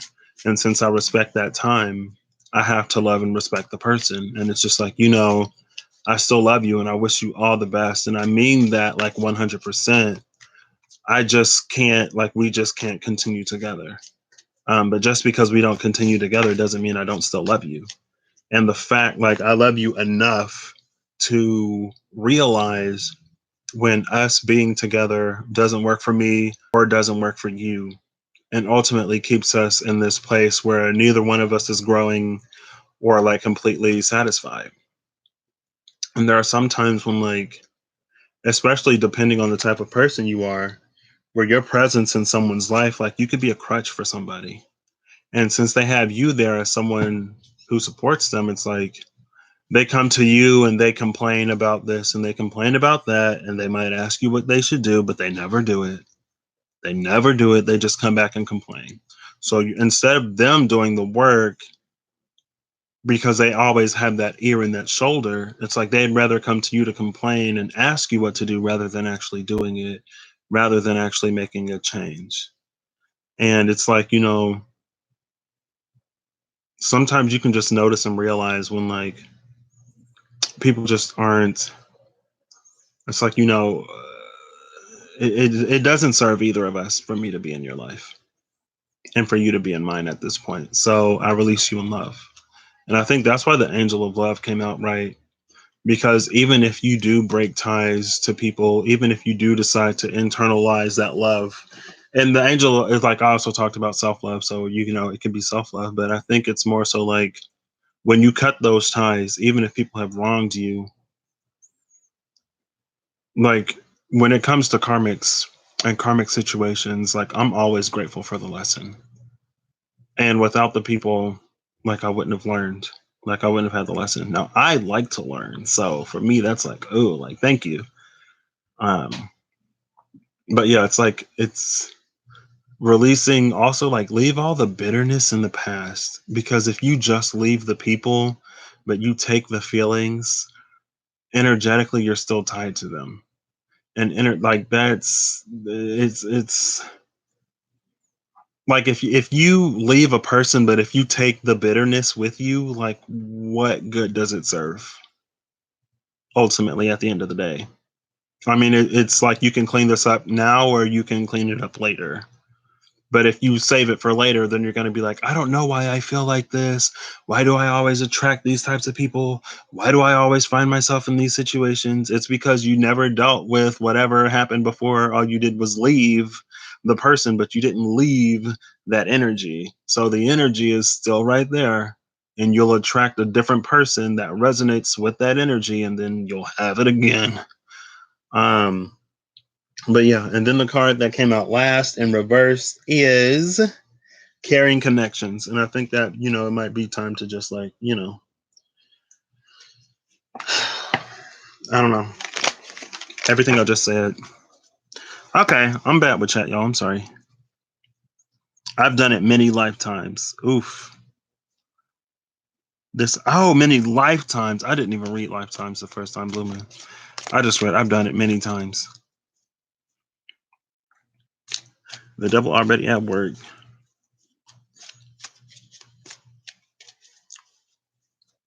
Knowledge is self-empowerment. Amen.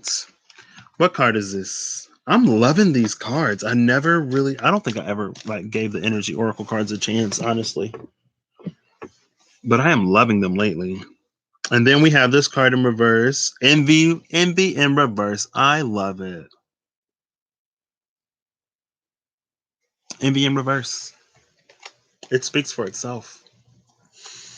I think these cards just told me they're like, okay, we're done with the karmic energy now. The envy is in reverse. I'm like, okay, good, thank you, because ain't nobody trying to read no karmics.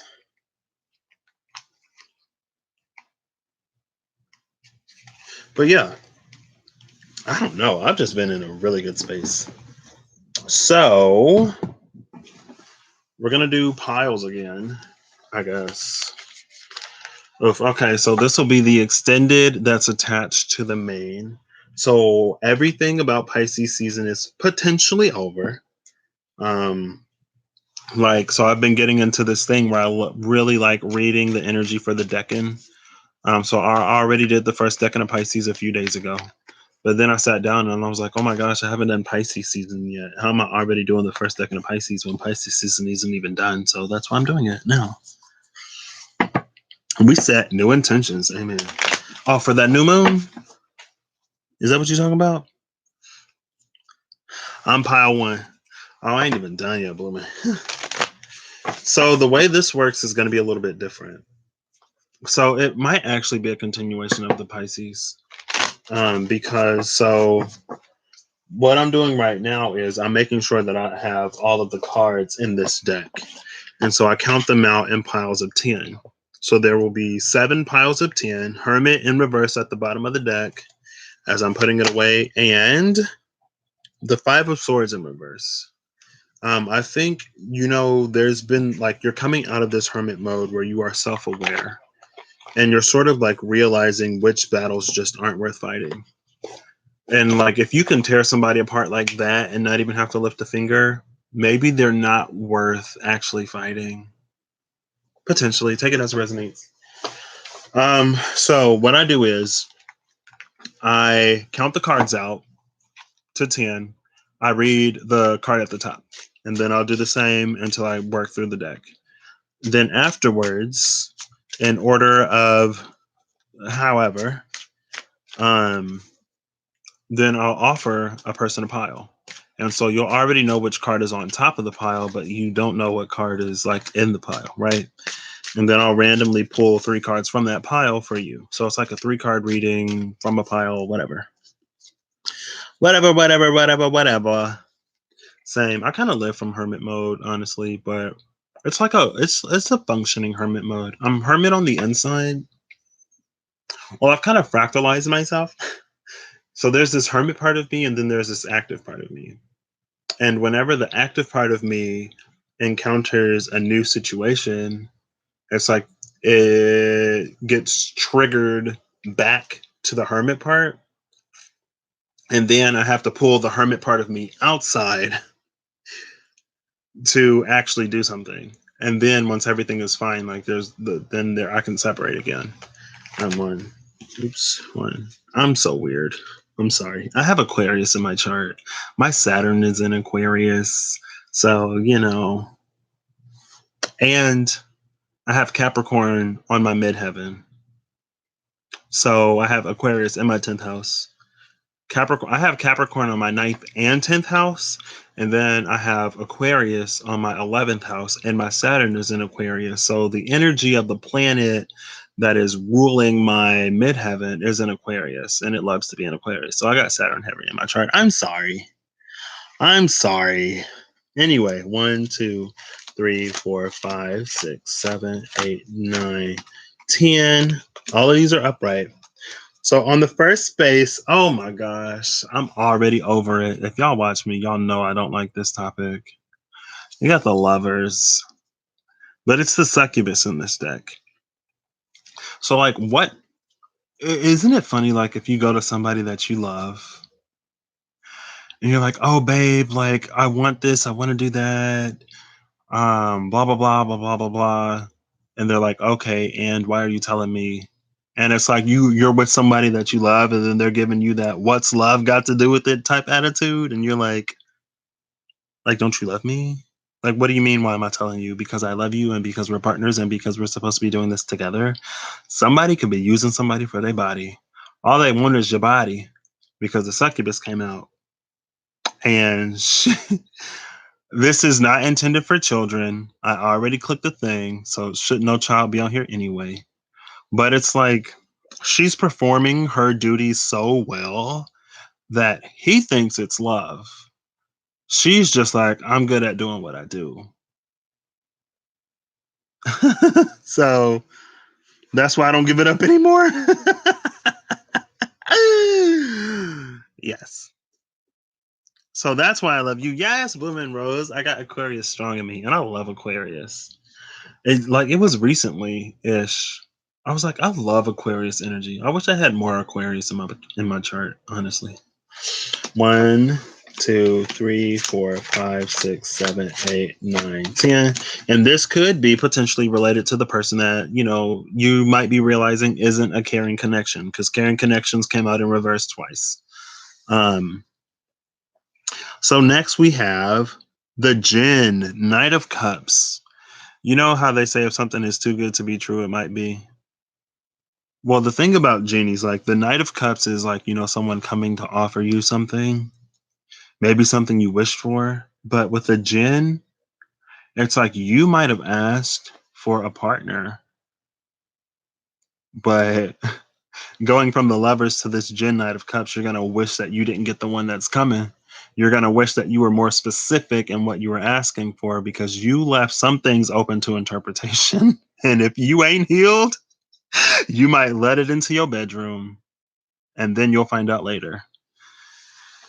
Oof. 1, 2, 3, 4, 5, 6, 7, 8, 9, 10. Or you could just if you're not healed, you might think that this person has some kind of ill intent or whatever towards you when they're perfectly fine. Like this could be the energy of like an actual wish come true, but you still have a little bit of things that you need to work out before you can see that this person isn't the toxic whatever that you usually attract. Either or, take it as it resonates.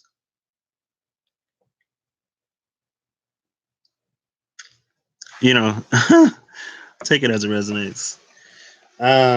Then we have the Hierophant. Who is this? What does this say?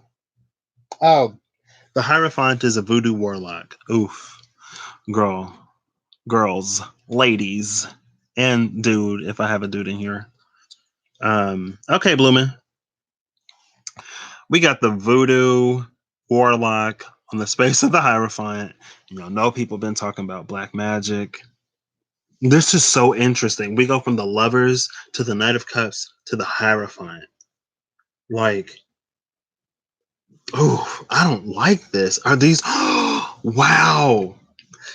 Y'all know why the energy oracle cards showed me that envy in reverse? There's like, oh, we done being the karmic cards. But little do you know that the tarot cards deck, the novelty deck, they're the new karmic cards. And now it's all the karma's all over the table now. The karmic is all over the table. It's like you so wrapped up in this potentially. I'm gonna try to give alternatives because I don't always read the lovers and lovers, love from other people. But it's like you so wrapped up in the manipulation that you're ready to commit to this. And you're just like playing right into it. Everything has been deliberate and intentional. Either it is or you might think it is. Um I kind of sort of hate to do that because like not all voodoo is bad, I'm sure. But it is a warlock, I feel like that has an additional kind of sort of negative connotation to it.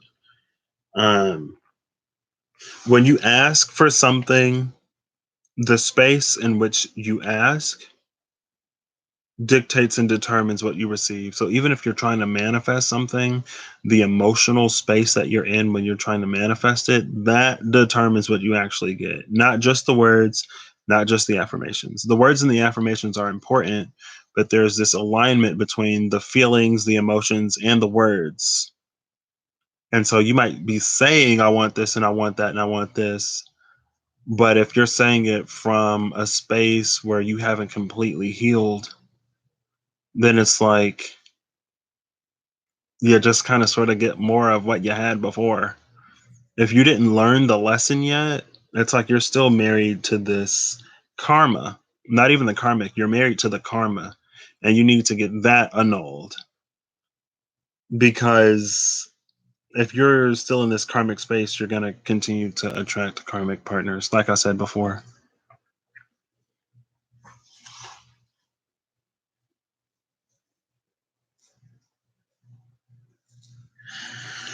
Oh, girl, I ain't even, I don't be trying to read stuff like this. Why this happening to me? 1, 2, 3, 4, 5, 6, 7, 8, 9, 10. So we're going to be doing 2 rows. So last we have, look at all these majors. We go from the lovers to the Knight of Cups to the Hierophant. Now we have Justice. This is the Valkyrie. She's back. She's like, if you end up in this situation, the Valkyrie energy is here to be like, girl, dude, you're better than this. Why are you still here? Pick yourself up, dust yourself off. It's not time for you yet. You have more fight in you than this. You can do more. So with Justice, I don't think ultimately at the end of the day, I don't think you're going to be entrapped or ensnared in it this time. Hopefully you've done enough to know that you're worth better and you're worth more. Um, and so I think even if you get in this, it'll be pretty quick before like you decide to get back out. Too heavy. It's starting to lighten up now, Blooming Rose. Justice came out. The Valkyrie is here. She will fight on your behalf. She'll wake you up. She'll give you a wake up slap. And then you won't be in it for as long.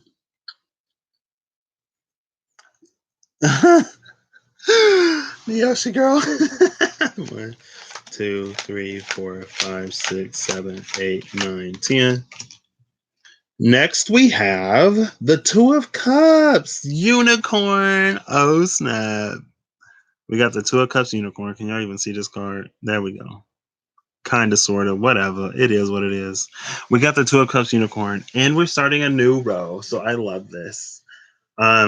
So this is where you use your discernment on the person who comes into your life. Is this a voodoo warlock? It's a unicorn. And I love that it's the unicorn because remember how I said with the gin, like if it's too good to be true, it might be. And I also said that like you may think that you're getting your karma in someone else again, but if you've healed enough to not need those karmic lessons anymore, like if you've learned the lesson and you think someone is too good to be true, then on the flip side of that, it's like you need to be in your self-worth enough to know that, you know, like if you're attracting someone good to you, it's because congratulations, like you've done the work and the old karmic cycles are closed and it's time for new good karmic cycles where the good begets more good. Like it's the unicorn. You might not think it's real, but if it's right there drinking from the same pool that you're drinking from, like you can rub your eyes, but you're awake. Congratulations. This is what it looks like when you've done the work. You get decent people. It's wild, right? Who would have thought that you could get someone who actually loves you, who appreciates you as you are, who challenges you to grow in all of the ways that you need and want to be challenged. And like, even when things it's like it's someone worth compromising for, actually worth compromising for. And when you compromise, it's a compromise, right? Like, I love this. I love this. Okay. Welcome back, Bloomin'. Oh, well, Bloomin', you've been back. Wait, did you say you were stepping out, Bloomin'? You did. You did. Okay. Welcome back, 13 Empress. I hope you saw the card I pulled for you. I pulled the Page of Cups Satyr. And I said that was about like oof, I don't remember. I hope you were here for it, but it was something about giving in to the restorative, rejuvenative power of love and the visions that it kind of sort of brings you. And as a Pisces, I feel like you kind of sort of get it, but it's like it's something brand new. It's a brand new feeling, maybe a brand new emotion within you, and it's worth exploring. And it was like also overcoming obstacles and challenges through the power of being divinely inspired, like through music, for example. But that's what I got for you, 13 Empress, if you missed it. 1, 2, 3, 4, 5, 6, 7, 8, 9, 10. Oh my gosh. I love this timeline. So we start this new line. So how I have it set up is I have the lovers and then the Jinn and then the Hierophant and then Justice on the top row. And then for the second row, I have the Two of Cups, Unicorn, sitting in between the lovers and the Jinn, right? So after the Two of Cups, Unicorn, you was back quick. Yeah, you were, Blooming Rose. After the Two of Cups, Unicorn is the Four of Wands, Fairy. So like if you've done the work, if you've done the healing, be careful of the part of you that would be so quick to sabotage something good when you realize or recognize that something is actually good, and be careful of the part of you, your shadow. Shout out to Queen Cup again for the shadow video. When you can recognize the part of you that would project something onto a blank screen that isn't there, like when you would project bad and negative onto something that's actually good because the shadow side of you doesn't know how to handle and react to and accept being treated and loved in the way that you've always wanted to be loved and treated, because you've started to treat yourself with that love, right? And so when you give yourself that love, you attract someone else to mirror that, because like what's her name, the woke therapist said, and I was actually kind of sort of low key, she did say it though, but I was low key thinking it a few days before. It's like, you know, we, and people say it, we accept the love we think we deserve. But at the same time, we attract the love that we give to ourselves. So if we're neglecting ourselves, we're going to attract people who neglect us. But if you're giving to yourself, you're going to attract someone who gives to themselves and then who gives to you and then you give to them. So it's like all parties fulfilled and happy.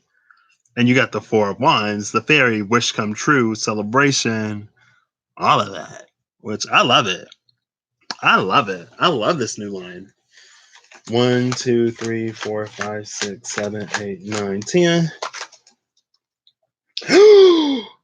Oh, Y'all know I'm real shook. I thought this was the Ten of Cups for a second. No, I don't like I said, like, I'm not a love reader, but I'm a Pisces and I love love. So just because I say I'm not a love reader and just because I don't like reading for love doesn't mean that I don't like love. I love love. I just don't like reading for it. So, right, Miyoshi? I thought this was the Ten of Cups for a second. It ain't. It's the Five of Cups. It's the Five of Cups. So after the Four of Wands and the Two of Cups, we got the Five of Cups. If this is a good thing, please don't sabotage it. But also, if you need, hold on, because this is the Five of Cups mermaid, right? So this is the mermaid. And this is interesting because in the Witch's Tarot deck, the Five of Cups is also a mermaid. And surprise, I'm not using that deck tonight, even though it's a witch's favorite, even though it's a recent favorite. But it's like, I don't know, it's just like, you're so used to being down at the bottom of the sea and that scorpionic energy where it's all depressed and woe is me. But I'm sorry, Scorpios, but y'all know how y'all can be. I'm a Pisces. We trying, so hey, who else gonna tell y'all how it is?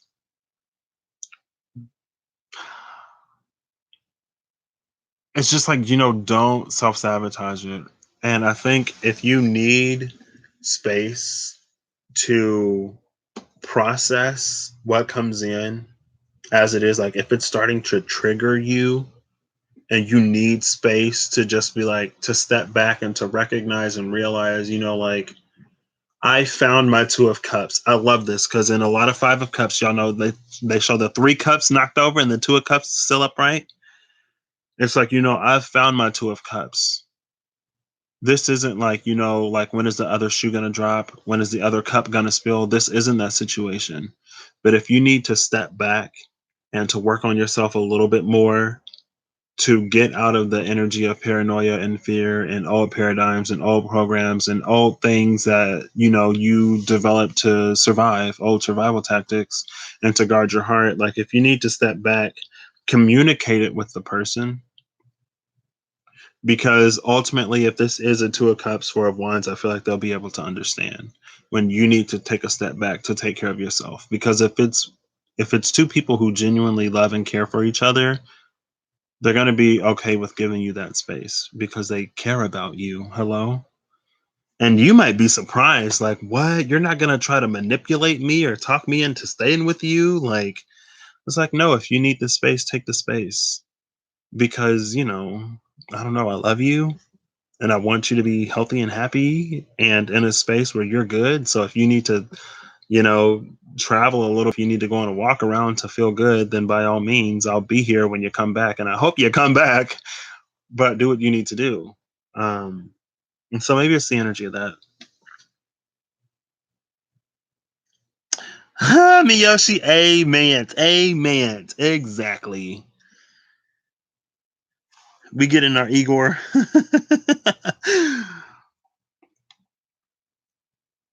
Okay. Tell us. All right, so this is the last one. This will only be 8. 1, 2, 3, 4, 5, 6, 7, 8. Yay! Oh, girl. Oh, no. I accidentally flipped this one in reverse, and this is my all upright deck. So I have all my cards. I have 78. But the last one is the Six of Wands in reverse. This is the Golem. I actually love this. At first, I was like, ew, I don't want the Six of Wands to be in reverse because then that means that there's no victory. But the Golem is an artificial life. And I think part of the victory that this is going to bring is, and Pisces, I'll watch readers just like I'll watch readers. Pisces TV, and a few of her videos, she was saying, like, her objective, her perspective on the twin flame thing is that, like, if you're looking for a twin flame, if you're looking for someone to complete you, that means you're not whole, right? In my opinion, we should all be like looking to be whole before we are with somebody else. But I'm just me. Um, But it's like, you know, in finding this person and in the love that you get from this person, it's one of the reasons why you might pull back a little bit might be because you don't feel whole. Like it's funny because it's like, you know, you tell yourself these things and you believe these things, but when you're actually confronted with the person to give it to you, then it kind of like messes with your head a little bit because you're like, whoa, like, you know, it's like if you all of a sudden like win the lottery and you didn't even play, you're like, whoa, like I want this money, but like, is this real? Hello? Is this a trick? Um, but with the golem in reverse, I think it's like bringing you back to life. It's bringing you back to life somehow. And with victory in reverse, it's like, you know, all of the old defensive tactics that you needed to survive and be victorious. It's like you can drop your defenses. I think golems can also be, you know, they're artificial constructs who can sometimes be meant to defend. It's like you can allow your heart to come back. Your heart can go back online because you'll be fine and you're not going to get taken advantage of, right? And so that is, oof, that is the 8 pile lineup. That's the story, right? Either you've done the healing and you have an amazing person coming your way, potentially. Two of Cups could also be like you uniting with yourself, being self partnered, loving yourself, all that jazz. Um, but also, you know, it could be, hey, you know, you got somebody special coming who's actually decent. Or if you ain't done the healing, then hey, you might be in another cycle. But if you are in another cycle, I think you'll have an opportunity to exit early before you go like full down. But since I read for you, Miyoshi, and it's only Miyoshi and Blooming talking right now, Blooming, I will give you the honor of picking the first pile. I'll go last, of course. And then after Blooming will be Miyoshi. If you want, girl, you kind of sort of already got a reading, but if you want some more cards, hey. So yeah, Blooming, you can pick piles 1 through 8. I'm going to read you again what the card at the top is, if that matters. Um, card piles 1 through 7 have 10 cards. Pile 8 only has 8 cards. Yes, I said that right. So you can have pile. So it's the Lovers pile.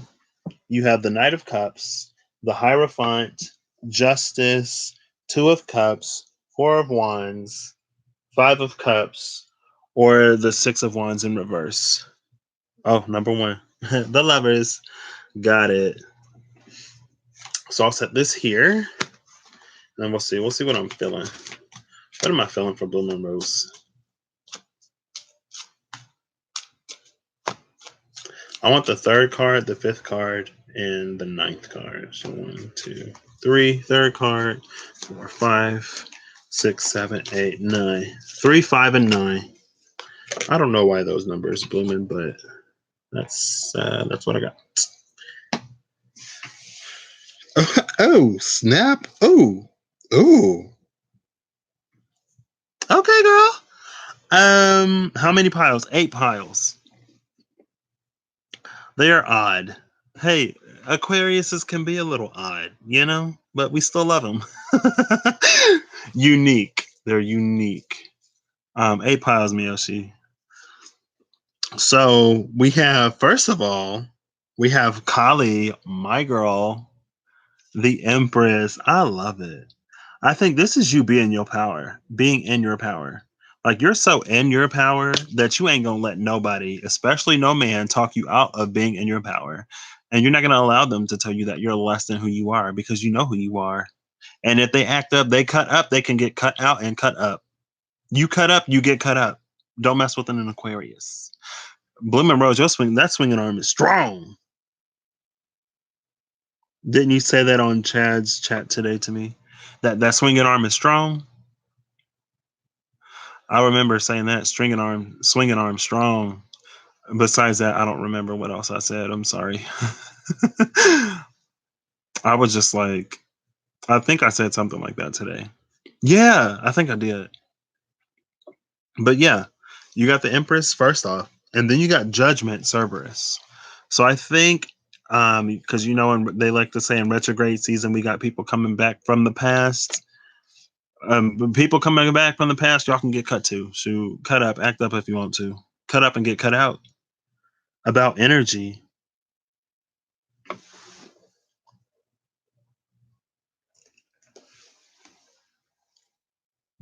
Kali, yes, yes, I did. I did. What did I say about her? Or did I just say be in that Kali energy? Oh, why can't I remember saying it? I remember typing Kali because that's my girl. What was I talking about? I don't know, but if whatever I was saying, like, here's the boom, boom, boom, there it is. She popped up again, Kali. And you remembered. So, hey, this is for you. Or something like that. You said it the same. Okay. All right. I thought so. I mean, I F's with her. I F's with Kali. We cool. We cool.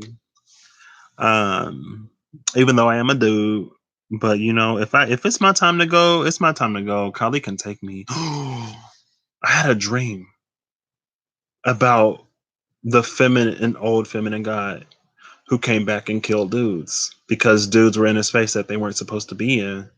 And the only dudes who were allowed to live were dudes who weren't balding, who were married to women who were still in the theater. That was interesting. I just remembered that dream. I mean, I've told you about it before, Miyoshi, but I've never tied Kali to that dream. Oh well. Um, so we have the Empress, Judgment. I think with Judgment, it's like and on Judgment Day, we all get judged, and we all like even the dead shall rise, and we all get judged at the same time. That's like they chilling, waiting until the day comes, and we like living, waiting until the day comes. And so people might be coming back to get judged, or you might be, since it is retrograde season, you might be reevaluating how you judge something in the past. Potentially. Potentially. I don't know what that was about, Miyoshi. And then we have the Seven of Pentacles gremlins here. Don't feed them after midnight. So with the Seven of Pentacles gremlins, when it comes to not feeding something after midnight, I think if somebody does come back from the past, like if their time has already came and gone, then let them continue to be in the past, right? Don't feed something after its time because then it's going to turn into some monster that you're going to have to deal with later. With Judgment, I think it's use your own discernment. But also with Judgment, I'm getting the feeling like you've done so much purging and cleansing of your space and your energy and the people that you've cut out. It's like this is your year and it's your time to shine. Because Double Judgment 2020, like the time is now. I feel like you've been putting in a lot of work, and it's time to see some of those fruits come to. What do fruits do? Like, I guess they're becoming ripe, so you can pick them. And then with the Seven of Pentacles, that is the farmer energy. That is the energy of putting time into something, expecting a good crop. And I think it's time for your good crops to bloom. It's time to harvest. It's your time. It's your year. You've put in the work. Congratulations, girl. I love you, Blooming Rose. I love it when you pop up. But yeah, that's what I got for you. If I come back, girl, after midnight, don't feed it. But also, I don't know, celebrate a little bit. You've done wonderfully. Also, Blooming Rose, while you're here, I looked up that video, Snowflower. Was it supposed to be in Korean? Because I remember you told me to like look up Snowflower. And I did, and I forgot to talk to you after I looked it up. And it just popped into my head. Yes. Okay. All right. Got you. No problem. No problem, Blooming Rose. Welcome back, K2. I was like, oh wow, this is kind of beautiful. I'm gonna have to listen to it again. Um, but yeah, I was paying attention, girl. I just forgot to ask you. So Miyoshi, you next, unless you want to let K2 go. But K2 got a whole bunch of cards. Okay, so we have piles two. You said four. Your son said five. No, I'm good. You're good, K2. Okay, got you. Okay, so wait. It's a beautiful song. It is. Is your son getting cards, Miyoshi? I'll let you decide or him decide. That'll be interesting. That's up to you. Um, so you said Pal 4. Pal 4 is the Valkyrie. It's justice. It is um that's the wake up slap, girl. It's like, get up. What you doing down there? Hello? And he got 5. Well, if you don't mind, like I could pull him one card. I'm kind of interested now. But use the mama. Mama's got final say. You saw 4, 5, 6, 7. Let's hit 4. 4, 5, 6, 7 mean 8, girl. That mean 8. It's the next one. You already got 4. You already got 5. You already got 6. You already got 7. Miyoshi says justice. Oh my gosh, justice is Libran energy. I love it. So 11, right? What is 11? 11 is 2. So I'll do the top, the bottom, and the second one, which is the new top. Okay.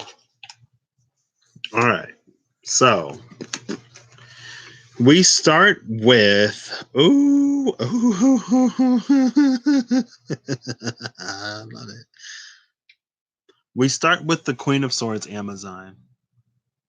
This is actually Libran energy. Queen of Swords, Cardinal Air, Libra, Justice, Libra. I said Miyoshi, Libra. I love it. Libra. Okay, girl. Um, so we got some Libran energy coming out. The Amazon. Y'all know the Amazonians, like no man on this island. If the masculinity is toxic, we don't want it. Like toxic masculinity is the worst kind of tea. That's the tea that'll put you in the toilet. It put you on the toilet if you're lucky. It can put you on the ground if you ain't. I'm sorry, but y'all know with some of these dudes, it's ridiculous. Um, but when I was like, what's tea, sis? I didn't want toxic masculinity. Like, oh. Anyway, let me stop. We will chop it. Amen. Chop, chop, chop. Sword arm strong. Try me if you want to. But it's the Valkyrie. I love it because the Valkyrie, they take the warriors to Valhalla. The Valkyrie is the one that gives you the wake up slap that says you're not done down here yet. You haven't even begun to fight. I think it's time for you to fight. And it's time for you to look how she's standing, if you can see, because it's light. She's standing in her truth. She's standing in her power. She ain't gonna let nobody tell her what to do, let alone some kind of man who want to come in and think he know better. Um, I'm sorry. I blame Kali. It's her fault. But yeah, this is about speaking your truth and standing in your power. This is about reclaiming your power. And then we have the death card, which death is just death. Death is the only card in the deck that don't get no description. Like even the magician got wizard at the bottom, but death is just death. It's the reaper. Like we all know what death is. We all know what it is. So if you're coming to the Queen of Swords and you get if you're coming to the Amazonian Queen of Swords, like you already know what's about to happen. So it's like people are lining up to be chopped down just to try you, just to see if you'll do it. Maybe that's part of the test, potentially. Yeah, girl. Everyone can get it right now with the fencing emojis. I love it. But I think this is Libra and Scorpio energy. I love it. Because I ain't trying to pull your whole chart out there. But I think in one system you're one thing and in another system it's another thing. And so I feel like it's time for you to align with not time for you to align with, oh, this is perfect. Oh my gosh, this is just it's all lining up. But it's time for you, yeah, it's time for you to align with what it is that you're really supposed to be here doing. Not that you're not doing what you're supposed to be here doing, but the time to rest is over and the time to begin to act and move is now. And you took your spiritual bath. Queen of Swords cut ties that you no longer serve you. Death, it's time to transform it. It's almost like the ties are like I said, it's kind of like little leeches, little parasites. You take your spiritual bath, you cut the ties, they drop off, and then they just wreathe and shrivel up and die on the floor because they no longer have you to sort of feed off of, right? And then we're closing it out with the Seven of Cups, Loch Ness Monster. They're gonna be like, where did she go? Like, whoa, what happened to her? And like, ain't nobody gonna be able to find you. Even if somebody do find you, it's like the energy of like they look and they see you, but then they do a double take and you gone. Like, is she really out there? Does she actually exist anymore? Like, where did she go? And like with the Seven of Cups, like you out here, Seven of Cups. I got this for you before, manifesting your own world when it was the Magician on the Seven of Cups. From the Witch's Tarot. I remember. It's like I'm out here manifesting my best life. What? Y'all thought that I was gonna be a little energizer bunny? Like I have the ability to be, but I'm powering my own world and my own reality right now. Sorry, but y'all need to find a new source. I ain't it no more. Anyway, I mean, the energies are pretty self-explanatory. So, got it. Oh, snap. Hey, 13 Empress. I'm ready too. Hermit mode is nice, but more than ever, I want and need to make moves. Make that move right now, baby. That's the song. You only go out once in a lifetime. Well, how'd it go? So many times. Uh, so Make That Move by Shalimar. I saw it from TM Tarot. He did a Pisces reading a long time ago, back when I was still stuck on old dude. And he was like, make that move. And then I made that move and then I got shut down. But I was like, you know what? I'm actually kind of cool. And I'm grateful that I've had you in my life to open me up enough to make this move. So, hey, it was a win win. Even though I thought I lost, it turned out to be a win. Um, but it's like, so many times I let the good things in my life just pass me by. And then one day I asked myself the reason why. And like an angel from above, you came into my life and showed me one thing for sure, that with love, nothing is certain. You got to go for it. Whatever. Just look up Make That Move by Shalimar, girl. But it's time to like stop letting the good things in your life pass you by, basically. And with the Queen of Swords, it's time to lay claim to your bounty, and to not accept anything less. Because with the Loch Ness Monster, it's like there's an energy of like magic and wonder. And like people are going to be like, is that real or is that imaginary? Also with the Loch Ness Monster, right next to the Scorpio energy with the Death card, I think it's going to be a lot of ancestral wealth and ancestral blessings that have been locked behind generational curses for generations. And once you break it, it loosens and frees all of that abundance that has been dammed up for a minute. So it's like with this Death card, as soon as you're ready to put it into bed, jump into that Scorpio energy and put it to bed. Like only a Scorpio can put something to bed. Now I ain't saying sleep with nobody. That's just that's just how it went. Because put it to bed and go. You get it. I'm sorry. I'm feeling a little wily. My Venus is conjuncting my Venus right now, so honestly, I've been all over the place. And that's all I'm going to say about that. We're not talking about that anymore. Okay. All right. So, if you don't mind, I would like to pull one card for Dan. No. I don't want to put nobody's name out there for your child. Did you say his name in here? Long time coming. My spiritual mother said it wasn't 2019. 2020 is the year for me. I will. Yes. Rain on me, please. Amen.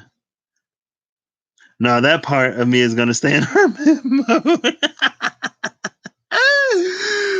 Hey, that part of you is dreaming sweet dreams until the right one come along. You said your son, didn't you? I almost put his name out there. I ain't trying to put nobody's name out there. I got this card. Oh, it's already up. Oh wow. Oh wow. Okay. Well, I already pulled a card for him, so I'm sorry.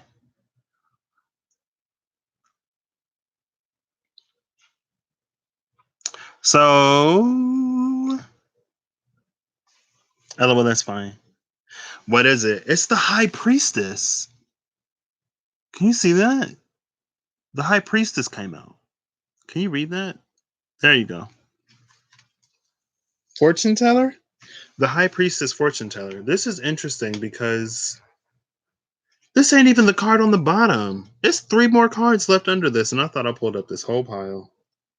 So I'm going to look at them. High priestess clarified by the Two of Pentacles, the Seven of Swords, and the Fool. That's interesting. This is really interesting energy. Seven of Swords is the energy of, that's the thief, right? With the Fool, the Seven of Swords, and the Two of Pentacles, I think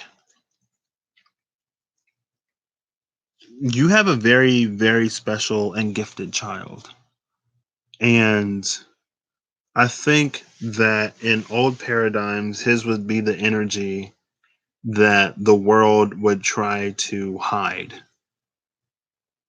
And you have the unique, not challenge, not task, ability, opportunity. You have the unique opportunity to foster the gifts that he possesses in a way where he will always know who he is and he will never have to question it, which is amazing. Because I feel like a lot of us, and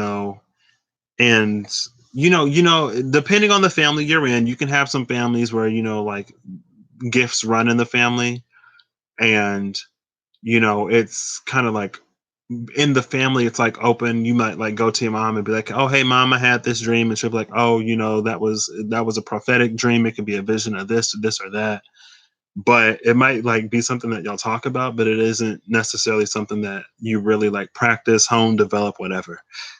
Excuse me. But I feel like, together you two have a unique opportunity to kind of sort of like, I don't know, develop that relationship where you can help him develop a relationship with himself now, where he can come into his own truth and understanding and understanding and knowledge of more of who he is. And I know you're already doing that, so it's gorgeous and it's amazing and it's beautiful.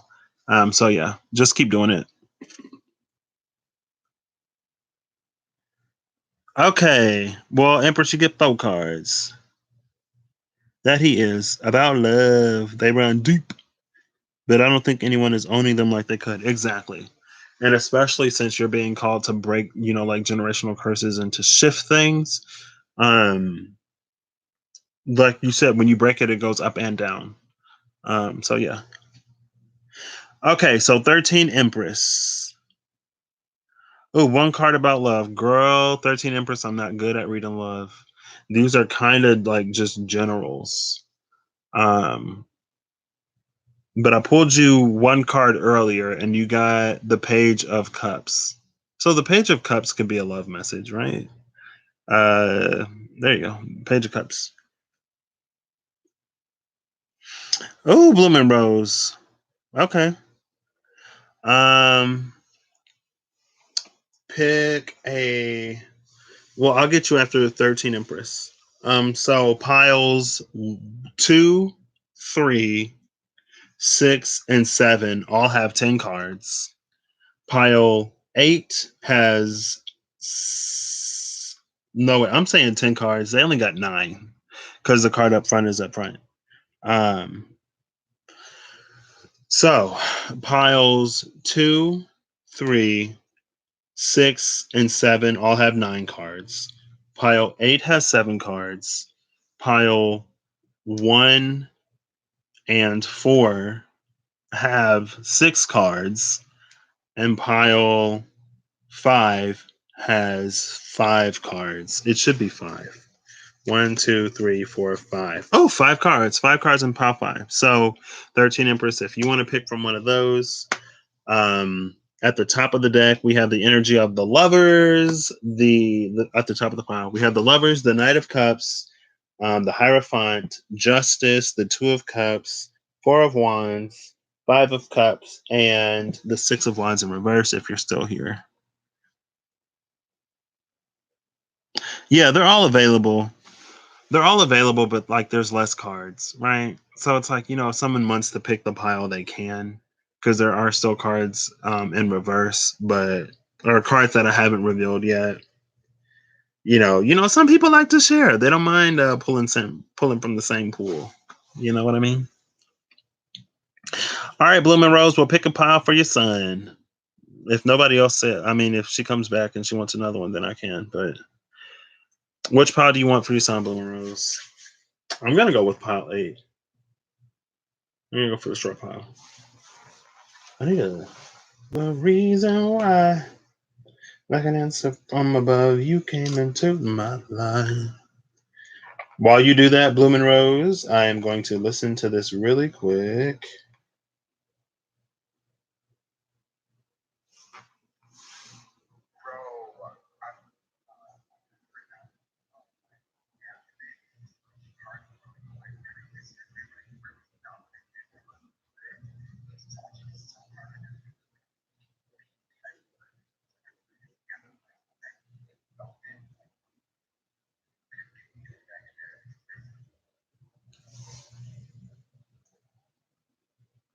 Oh, snap.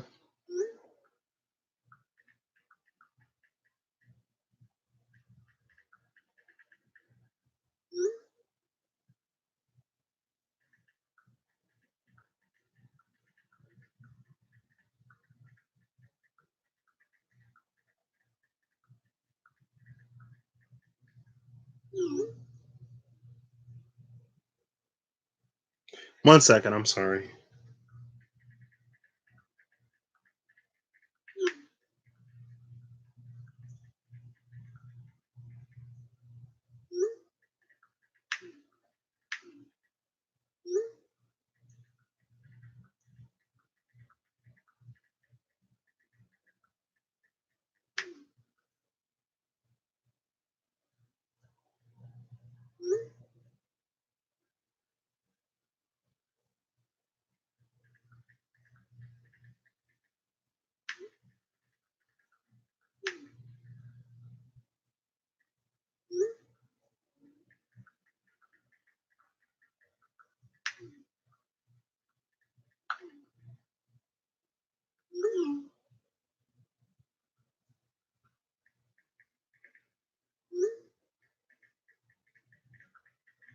All right, I'm sorry, I'm back.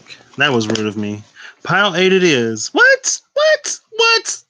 Bloomy, you just heard me say I wanted pile 8. It's fine. Okay. He's a Libra. Interesting. All right, I'm sorry, y'all.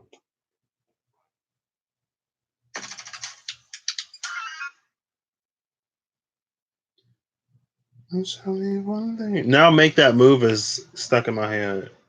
Oh my gosh, I'm not gonna cry. I'm not in control of my own emotions anymore. It's fine. Okay, so the card that I'm feeling for him is this one. This is 2. Well, there's 2, but I'm feeling this one more, but the other one is like almost attached to it. So I'll flip this one first. Oh, snap. Hey, chat. Welcome. Let it out if you need to. Girl, Miyoshi, I'm not trying to cry again.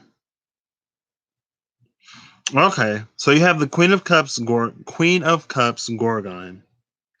or he has the Queen of Cups Gorgon.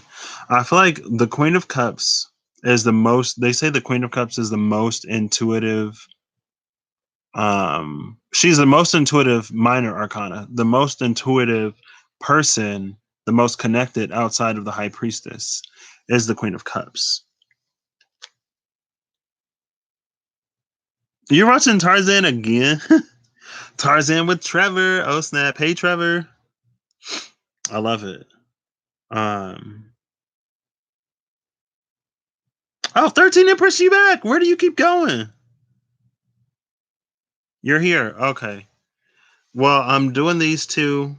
So piles 2, 3, 6, and 7 haven't been touched. If you want a card from pile 2, 3, 6, or 7, the other piles have been touched. There are 8 piles.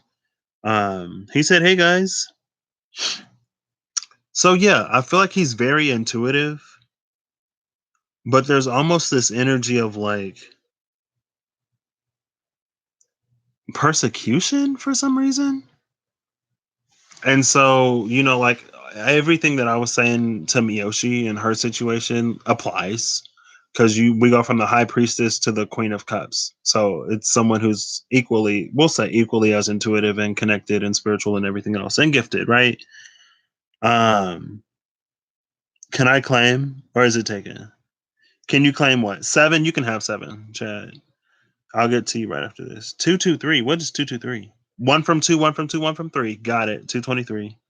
Or it's your birthday, but that's how I'm gonna do it. 2 from 2, 1 from 3. So it's very intuitive, but there's almost an energy of like, Cassandra was a prophetess who nobody believed. And I believe it was Cassandra that told the Trojans not to let the horse in, but they let the horse in, and then Trojan War starts, right?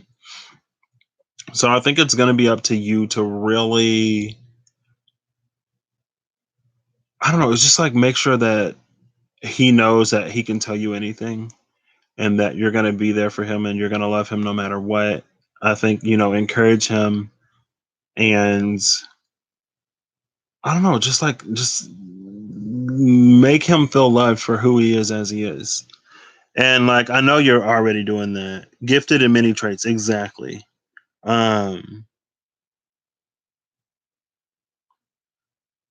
oh snap. Okay, well shoot. Girl, then you already know. But if it does come to a point where he's like he tries to help other people and they don't really get it or understand or see it at that time and at that moment. He's 10 years old now, so you can kind of sort of have conversations. I would say encourage him, but also I don't know if he comes to you and he's like, I told this person this was going to happen and it happened, but they didn't listen. That's when you have the talk like, not everyone is going to listen and that's fine, but don't you ever doubt your gifts or your abilities ever. Just because somebody else doesn't listen doesn't mean that what you see is is not valid. Um so yeah,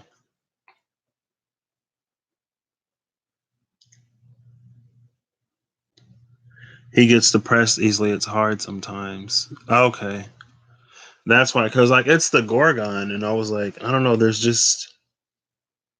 an energy of persecution. But on the other side, we have the Emperor, the Sphinx. Um love the Emperor energy first of all.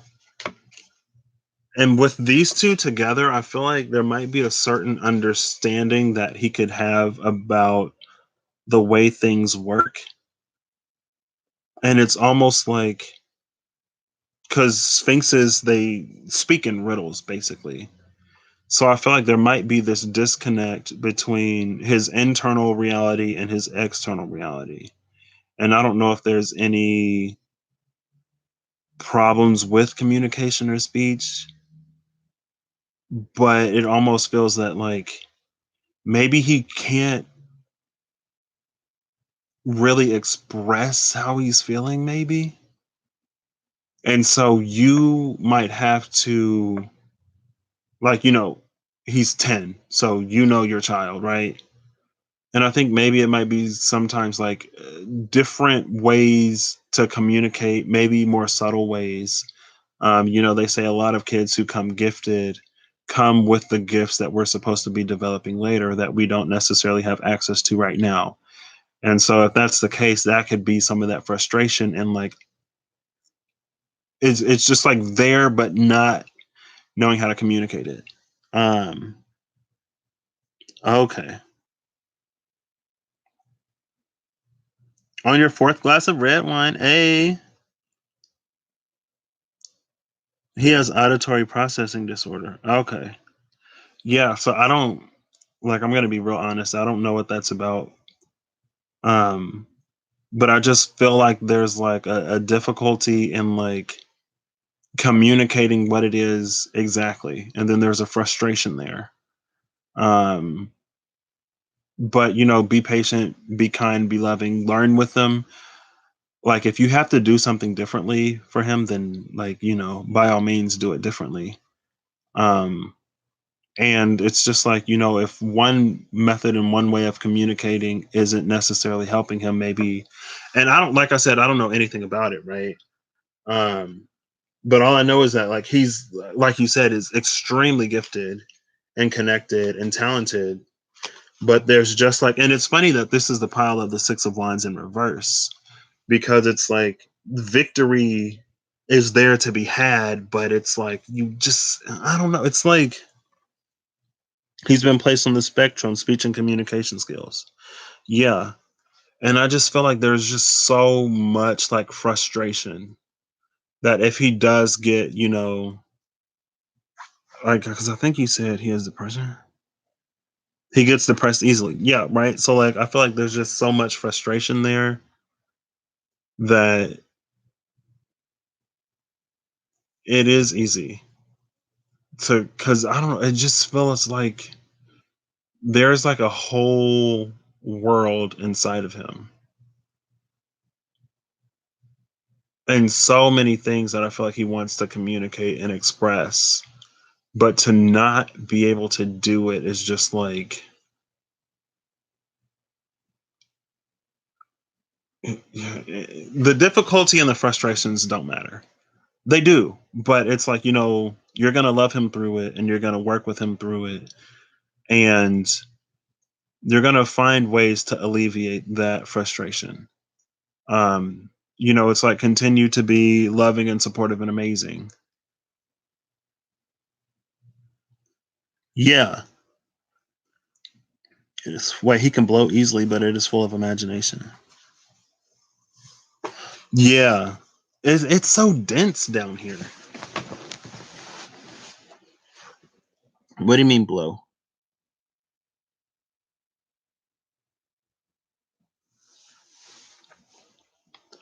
Paper ashes on a copper penny. Right?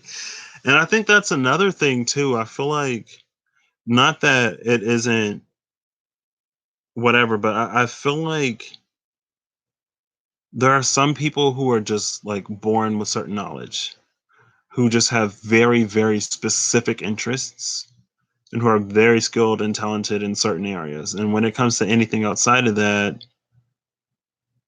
I don't know. Yeah, gets upset. Oh, gotcha. He gets upset easily, but is full of imagination. So yeah, I mean that, and one of the things that I love about being, like, this community can be.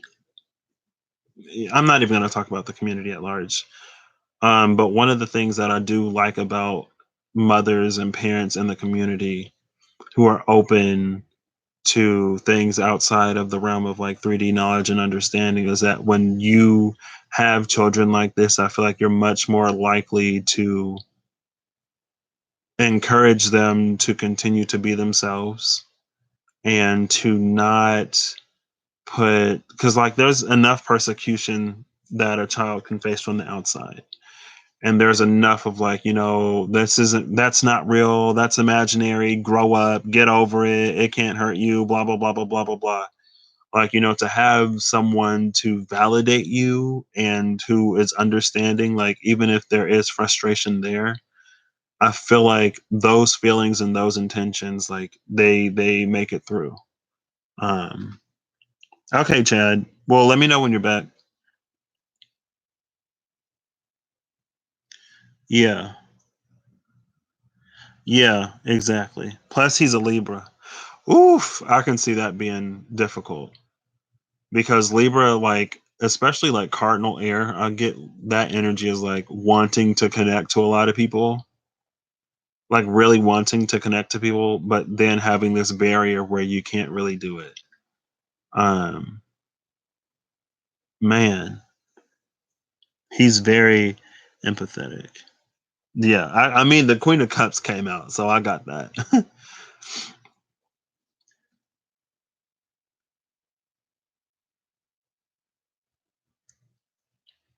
But yeah, wow.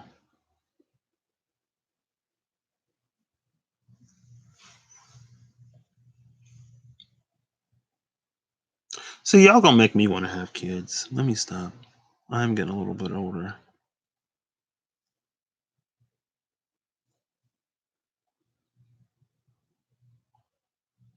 Yeah, it's birthday pool. On your fourth glass of wine. Happy fat birthday, yes. Tons of Libra. Oof. All right.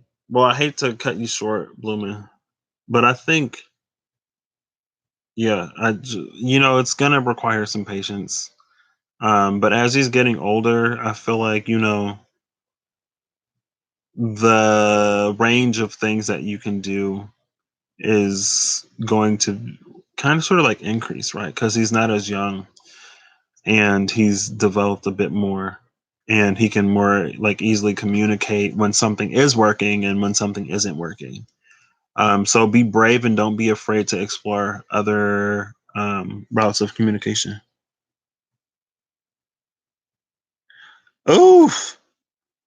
Well, not that much, Libra. Okay, everything has to be equal or it's a fight. Yeah. See, now that's a level of Libra that I'm just like, oof. Okay. Well, there's two from two and one from three, and then I'll do seven for Chad. We'll do the bottom one. Excuse me. But yeah, oh, I don't know. But you Aquarius, so y'all trying like you can understand him at least. Oh well, there you go, Chad. Welcome back.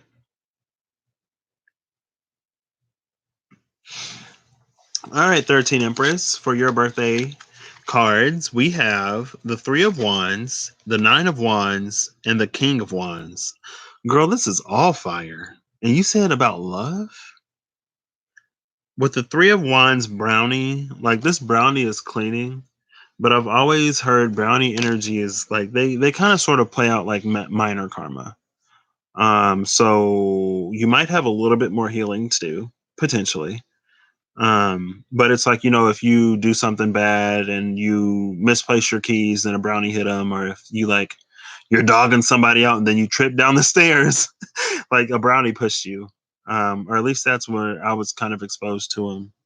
Um, plus his mom is full of air and fire. Oh, he gonna inherit that swinging arm. um, but yeah, it's like with the Three of Wands, I think you kind of, when it comes to partners, you might know what you want, or you might think you know what you want, and you kind of go for it. And with the Nine of Wands, I see you like being always victorious. The three plus the Nine of Wands would give you Three of Wands. That would be a 12. But then a 12 of Wands would be an Ace of Wands, Two of Wands, which is the Three of Wands, knowing what you want and going for it, right? Because you've already kind of sort of been there, or thinking that you know what you want. And then you have this King of Wands Anubis type energy. Brownie, Pumpkinhead, and Anubis. So if you, 13 Empress, kind of sort of like, with all of this fire, it's like there's no air and there's no earth here. There isn't even really any water. And with the Pumpkinhead, I'm almost getting the feeling that like, I don't. It's like just because someone looks hot and like, passion is great if you're not interested in building something that's supposed to last. No judgment here at all. But like if you want, or if you're looking for something that's supposed to last, it's like use your head, like right. It's like a little bit of logic. Does this make sense? Because if you're looking for something lasting, and with the King of Wands here, like Anubis, it's like if you're looking for something lasting, I don't know if I necessarily like if you haven't had any luck with anything lasting, I feel like it might be because like you might go for people who are like bold and daring and adventurous and fun. There's like lots of fire energy here, right? That's Aries, Sagittarius, and Leo. Like all of them. And the Three of Wands is Aries, Nine of Wands is Sagittarius, King of Wands is Leo. It's like fire, fire, fire. But what's gonna stay, right? It's like when all the passion burns out, like, is that all it is? And so that's a question for you. That's a you question.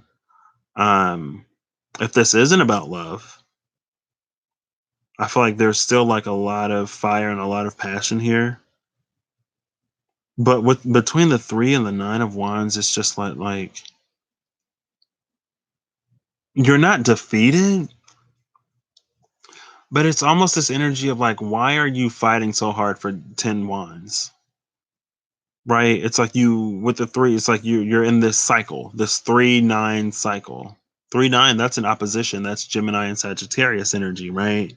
They're the travelers. So you might think you're going outside of your box, but you're kind of sort of ended up with the same people. So if you're stuck in a pattern, or if you think, or if it seems like you're attracting the same types of people, even if they are all kings of wands, well endowed, maybe, I don't know if that's a thing for you. Um, but right. I don't know if that's a thing for you, but I don't know. It might be time to look for something that has a little bit more substance. That's all I'm gonna say. A little bit more substance. A King of Wands is fun, but at the end of the day, like, if all you want is a King of Wands, then that's fine. No judgment. But if you're looking for something more, then you know, get out of the 3-9 loop where you're continuously perpetuating the same cycles. Um, by getting with the same people. It's like you reach this point of near exhaustion and then you leave and then you end up with somebody else and you go through the same thing. I don't know. Not to be, like rude or whatever, but that's what I got. All right, Chad, are you here? Because I have this seventh pile for you. Now the 5 of Cups is on its side, about to go on reverse, Chad. Looking at, hey, there you are. Okay. The 5 of Cups is going on the side, maybe potentially. I want the bottom 3 for you. Potentially looking at the cups as all upright. Because, 5 of Cups upside down, I feel like that's not being in that energy. Anyway, whatever. Does Trevor want any cards? Oh my gosh. Pile 6 still has not been touched. Okay, so we'll start with this one for you, Chad. We have the 8 of Wands, Hydra. The 8 of Wands is all about swift communication. I think things for you right now are kind of sort of changing like all over. And it's like there's the completion of a picture.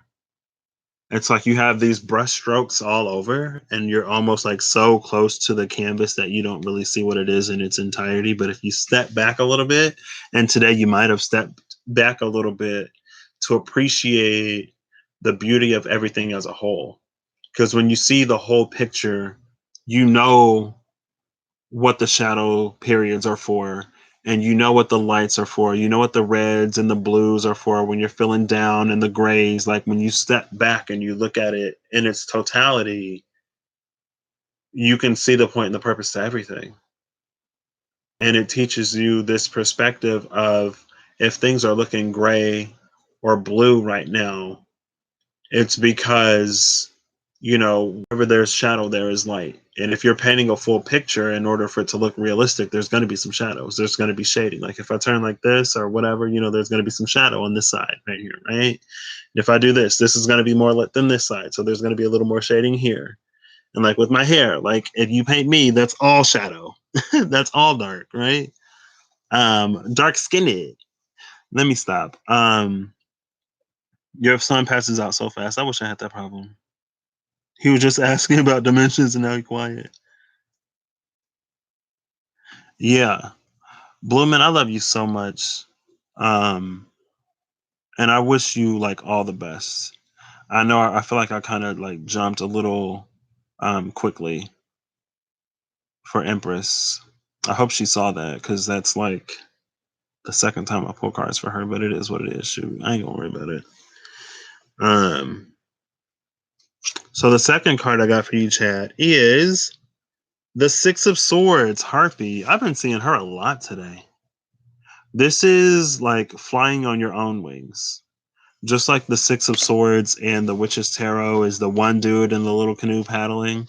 I think this is you taking yourself to brighter days, or you gaining the perspective, you, I don't know, realizing that you can fly, and that low key you probably maybe could have flew a long time ago, but you know, it wasn't the time yet. You don't want to push a little birdie out of the nest before it's time, because you got to wait for the feathers to actually come in, because you know, if they still have that baby bird down, then they're going to go down, and not in a good way. um but why did I go there? Now I can't even think of nothing. But you're learning how to fly on your own two wings. um and I feel like there's something about looking at the picture altogether that just like really puts it into perspective. And then last but not least, we have the Ten of Wands dragon. Oof. This dragon can fly too. Um, but with this Ten of Wands, I feel like for you, I don't know if you finished watching that video about the shadow. Oh, I don't think you did. But it's like, I feel like even the dark, like, so in the light, you have wings, and even in the dark, you have wings. And what Queen Cup was saying, it was like, you know, some of you need to learn how to give your shadow wings. And with this being the Ten of Wands dragon, I think your shadow has wings, where it's like you take responsibility for that part of you. And like when you step back, right, and you see the shadow for what it is, and you don't condemn it, and you learn to love that part of you because you love yourself as a whole, and you're almost being shown yourself as a whole, and there is no part of you that isn't deserving of love. There is no part of you that isn't deserving of affection. Like all of Chad is worth loving, right? Even the parts that might not necessarily see the light of day too much. And I've realized that in me, it's actually my shadow that fights for and protects the people that I love. Because you know, like if I'm all like light all the time, like you can be in the light and still protect, but it's like there, it's not all bad, right? It's about taming it, and it's about knowing when and how to use it, because it's like we're giving all of ourselves to live and to work and to function, right? It's like it's like the air conditioner, right? If you have AC, okay, maybe the AC is a bad example, but I'm like you would prefer to have one thermostat where you can set it to heat or cool.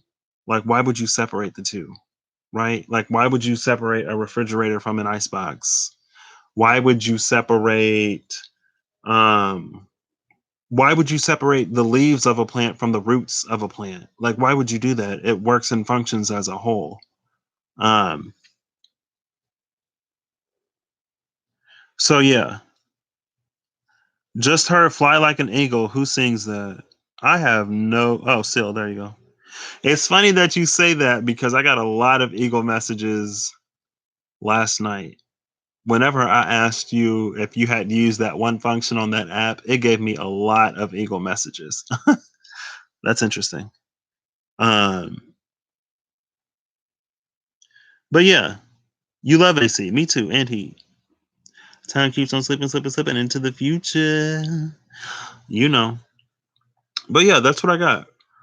So as you look at the picture before you chat in its totality, also like look at yourself in your totality, because you're gorgeous and you're beautiful and you're worthy of love, and you know that. um so the same appreciation you are finding for life, also find it for yourself, because there are no mistakes. Tomorrow is never guaranteed or promised. And mm, I don't know, there's a thought that I can't finish, but it's about something being given to you. I don't know what the something is though, but something being given. I don't know. I don't know. Libra, Aquarius, and Virgo. Oof. Oof, air and earth. That's dusty. Oh, that might be another. That's like very, very like analytical, calculating. There's a little bit of like interconnectedness and then practicality. Thank you for stopping in, Chad Tarot. I love you. And these came from Pile 7. Okay. Oops, why did I do that? Did Trevor want any cards, Chad, or no? Did Trevor want no cards? I know. I've been on here for almost 3 hours. This is crazy. This is crazy. Do you love me? Do you love me? Now that I can say. What is that song? He's good, he said. Thanks, bro. Gotcha. Oh, snap. Okay, so I'm going to pull for myself now. And pile 6, I believe, is the only pile that hasn't been touched. So I get the 4 of Wands pile. Yay, me. I'll take the second one, the 7th one. 1, 2, 3. Oops, no, it was 1, 2, 3, 4, 5, 6, 7. And I had the second one, so I got to take the 8th one. 28. That's my day, duh. This will keep me honest. I love reading for myself on here. Gotcha, Chad. Good night. Have a great night. Pull you a card. I already got me Blooming Rose. You already know. Oof, the 9 of Swords Basilisk. I got the 9 of Swords Basilisk. The Queen of Wands Lilith. And then the Star, the Tooth Fairy. The 9 of Swords, the Queen of Wands, and the Star. Honestly, like if I had to give this an attitude, I would say y'all ain't gonna keep me up at night. I know what I'm worth and I'm not settling for anything less. My eye is focused on the future. And if you aren't going the distance, you're getting left behind. And I don't care how you feel, honestly. With this basilisk, I will turn you into stone and I will leave you in the past. Also related to the Gorgon, which I just saw, which is the Queen of Wands. So then I kind of sort of have this Queen of Wands, or the Queen of Cups. I kind of sort of have this like Queen of Cups, Queen of Wands type energy, which gives me like Queen of Air, like Queen of Swords type of energy. So I'm gonna take all these queens, and then I have this star, which is Aquarian energy. And I was just talking about how much I love Aquarian energy, right? So Lilith, oh snap, right? I see her. She like Kali is my main girl. She's girl number 1. Lilith is like a close number. No, not close, but Lilith is on the list of like top 5. Um, but yeah, I was like heavy into my feminine energies. Like, hopefully, I'm out of that now. But with the 9 of Swords, I feel like what is this? The basilisk. The basilisk can turn, or is that the cockatrice? I think they both turn things into stone. Basilisk animals can actually run on water, right? You see the little lizards running on water. So between the 9 of Swords and like running on water, I think there's this separation. There's this like coming up for air where there's one fish that swims in the sky and one fish that swims in the water, and they mirror each other. 2 fish in the same body. Oh, I love it. And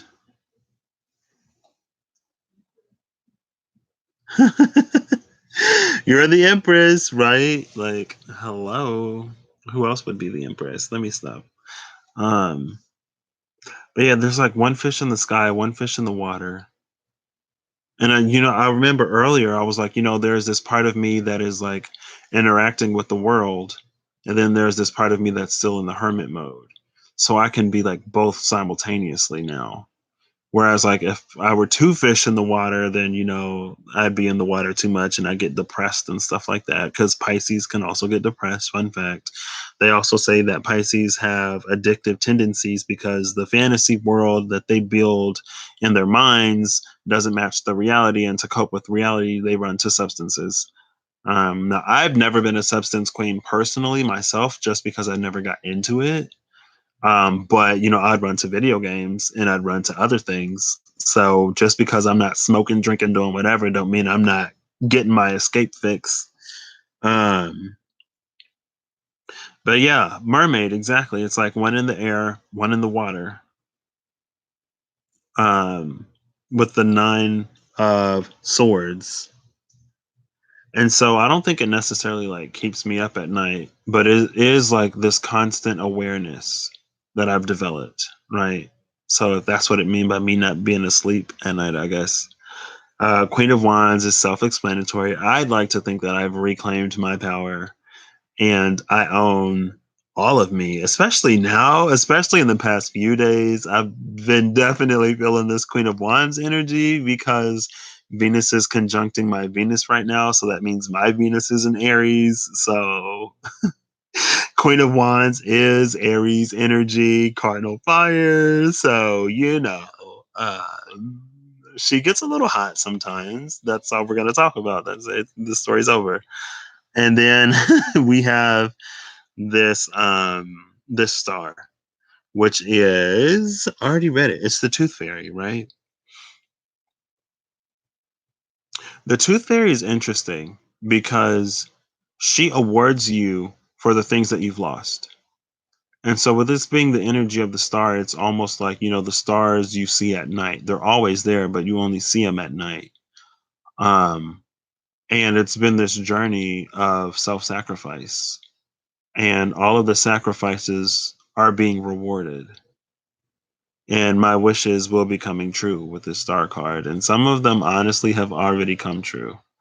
um just to be in this space that I'm in right now, talking like I'm talking, is a wish come true. I don't know if y'all saw me crying on here the other day, but just the fact that I could be in this space that I'm in right now, like, this is everything I wanted out of 26. Oh my gosh. I'm not doing it tonight. I'm not doing it tonight. I'm not doing it tonight. Thank you, Bloomin' Rose. But this year has been everything I wanted out of 26. Um, and I kind of sort of talked about it in Chad's channel a little bit earlier, but I'm like, I'm turning 25.2 on Friday because if I'm being real honest, 25 isn't an age that I wanted to live to see. Um, I honestly thought that I would have taken myself out of the game by now, by 25. But when it didn't happen at 25, I was like, you know what? Everything that I told myself, all of the times I listened to the darker parts of me, I gave it 25 years. And since I wasn't giving myself 25 years, every year after this year is going to be amazing. Every year after this year is going to be great. And I'm going to actually begin to start living my life outside of fear and outside of the shadow. So 25 for me was the year that I had to reach my breaking point. And I had my dark night at 25 in October 2018.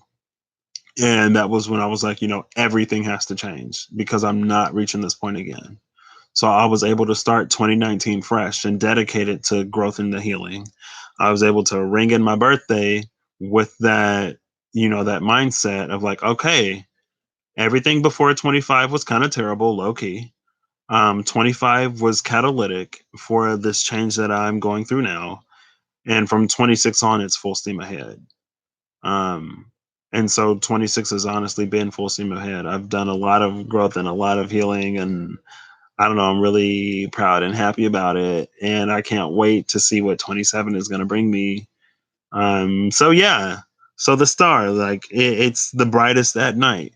I had to go through the dark night. A lot of us go through dark nights to see the stars. And to find it, like, we have to be so lost and in the dark and not have any kind of GPS before we finally follow the stars to our true north node, to our purpose, right?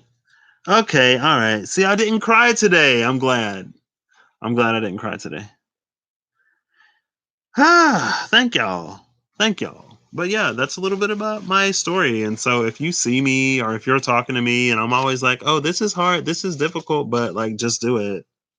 I mean, it's because like I don't know. That's the energy I've been in. Shoot. And I ain't going back. Like I've already told y'all on this channel, I ain't going back. Ain't no going back. Ain't no back to go to. Back is already gone. It's like, Lot's wife, Sarah, in the Bible, when God told Lot to get out of Sodom and Gomorrah, and they told them not to look back, and Lot told them not to look back, but Sarah looked back and she turned into that pillar of salt. Look back if you want to, Sarah, but you getting left, girl. Look back if you want to. Um, yeah. But that's it. This has been like 3 hours. So for those of y'all who have stuck with me, thank you. Oh my gosh. The first part of this was all the Pisces. Well, the first part of this was a little bit of talking, a little bit of rambling, a little bit of catching up. I think it was like about 20 minutes, maybe 10 minutes is when we started talking about the Pisces stuff, or when I started shuffling for the Pisces stuff. Um, but yeah, this was fun. This was interesting. I have 78 cards, so they're all here. Nothing left on the floor. She looked back. She did. She did. And Lot had to leave her. So, like, I kind of feel bad for Lot, but I wonder if Lot was like, well, she knew what would happen if she looked back. So, hey. And he couldn't even look back at her. Like, that part just hit me. So she looked back and turned into salt. He couldn't even look back like Sarah.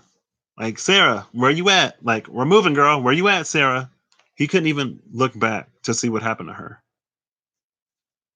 Oh my gosh. Oh my gosh. With the salt emoji, Miyoji. I'm dead, Miyoshi. With the salt emoji.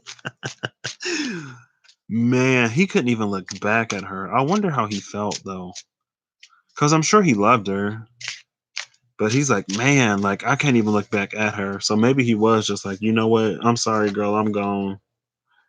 I'm sorry, but I can't even look back at you.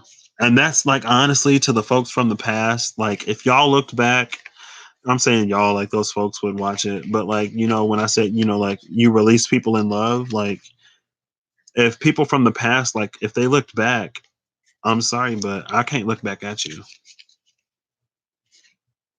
Did nobody pick pile one? Nobody picked pile one. I thought somebody picked pile one for some reason. Ain't nobody picked pile one. Oh, no, this is pile two. Because there's the Knight of Cups. Wait, no, somebody picked two. Hold on, wait. I don't know. The Lovers. I don't know what's going on, man. I don't know. I'm sorry. Yeah, I thought so. I don't know what's going on. I just confused myself. But yeah, that's all I got. So I was going to do a personal reading today based off of a spread that I made about a year ago. But I've been on here for 3 hours. Ain't nobody got time for that. I do want to give these one last shuffle. So if y'all want to stick around for an extra like 2 or so minutes, I'm going to give these one last shuffle as I put them away for like a final message, because I love to do that when I put all my decks away. Just like, anything, last thing. I love these novelty cards. I love them.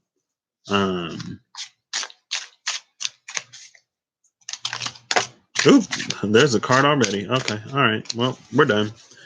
So the two cards that came out are the Queen of Pentacles and the Five of Wands, the Dryad and the Chimera, which is interesting.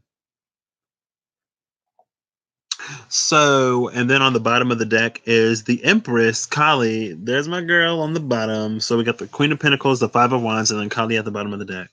Now, I feel like the Queen of Pentacles would be the chillest queen. She's the Queen of Earth. She's composed, she's poised, she's chill. That's Capricorn energy, but she a Taurus today. Cause when the Queen of Pentacles snap, it's going off. I feel like that when the Queen of Pentacles snap, that's like earthquakes. Earthquakes, depending on where you at, like an earthquake can turn into a volcano if it go deep enough. Once you get that magma coming up, volcano. Earthquake in the water, you get tsunami. It's like if somebody is five of wands playing with the queen of pentacles, they about to get Kali, and she gonna give you Kali in her empress energy. So hey, she like I'm you might see me in my queen of pentacles. I'm an empress, so you might see me in my queen of pentacles, but you keep messing with me if you want to, and I'll give you the queen of swords and the queen of wands at the same time. And then when I'm done with the queen of swords and the queen of wands, I'll get into my queen of cups and put a little salt in that wound. Like, see, this is why you shouldn't mess with me with your blankety blank, blank, blank, blank, blank, blank, blank. Play with me again if you want to, and then go right back to the queen of cups. I love it. Let me stop. I'm in something today. Like my Venus is in Aries and it's being hit right now by the Venus in Aries. So I'm sorry, not really, but hey, um, but yeah, that's all I got for y'all's. I'm just gonna put these away. Thank y'all again for stopping by. I've appreciated. I am so appreciative and grateful for your time and your energy. Thank you, participant. Thank you for participating in this exchange with me. Um, and I don't know. I don't know what else to say besides thank you. Thank y'all for being a part of this journey, because a major part of my journey has been being comfortable, sort of like speaking my truth in a sort of way, but just, being comfortable being on live, and being open, being comfortable with being open to people, and being comfortable with being seen to a certain degree. Right. So thanks.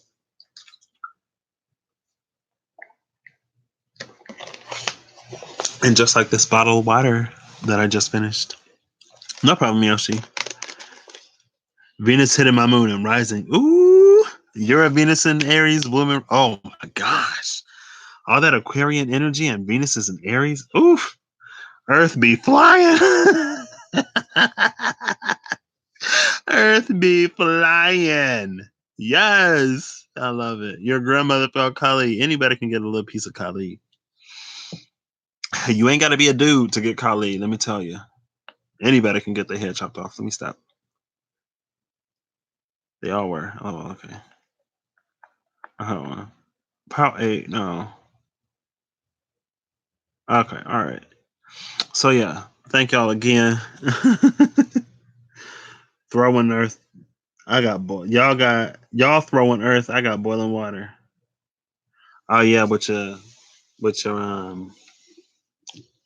throwing hot grits.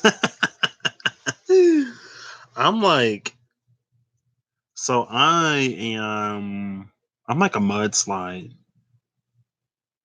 right? Or like a sinkhole. I'm a sinkhole. I think I am a sinkhole, low key, because I'm primarily water. But in my day-to-day life, I'm pretty much like I can be a lot of earth.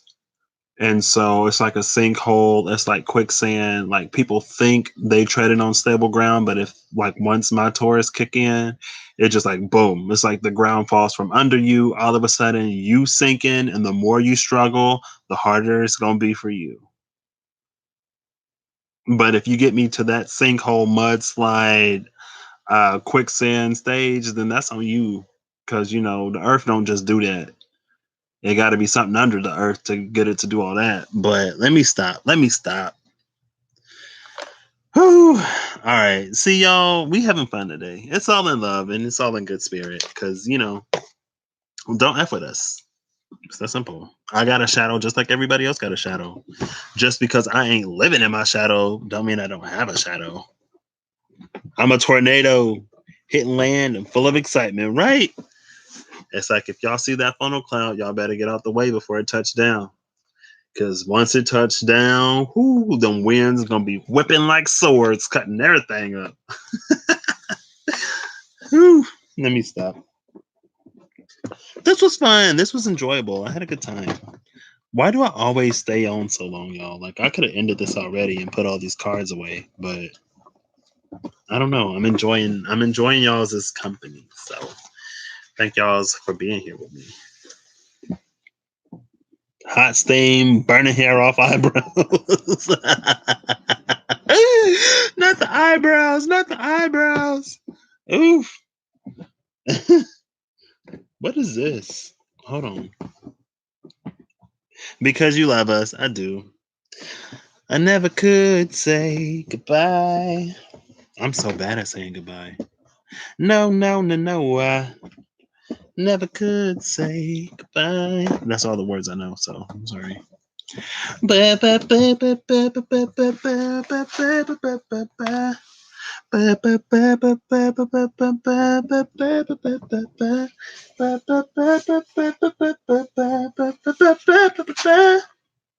Let me stop.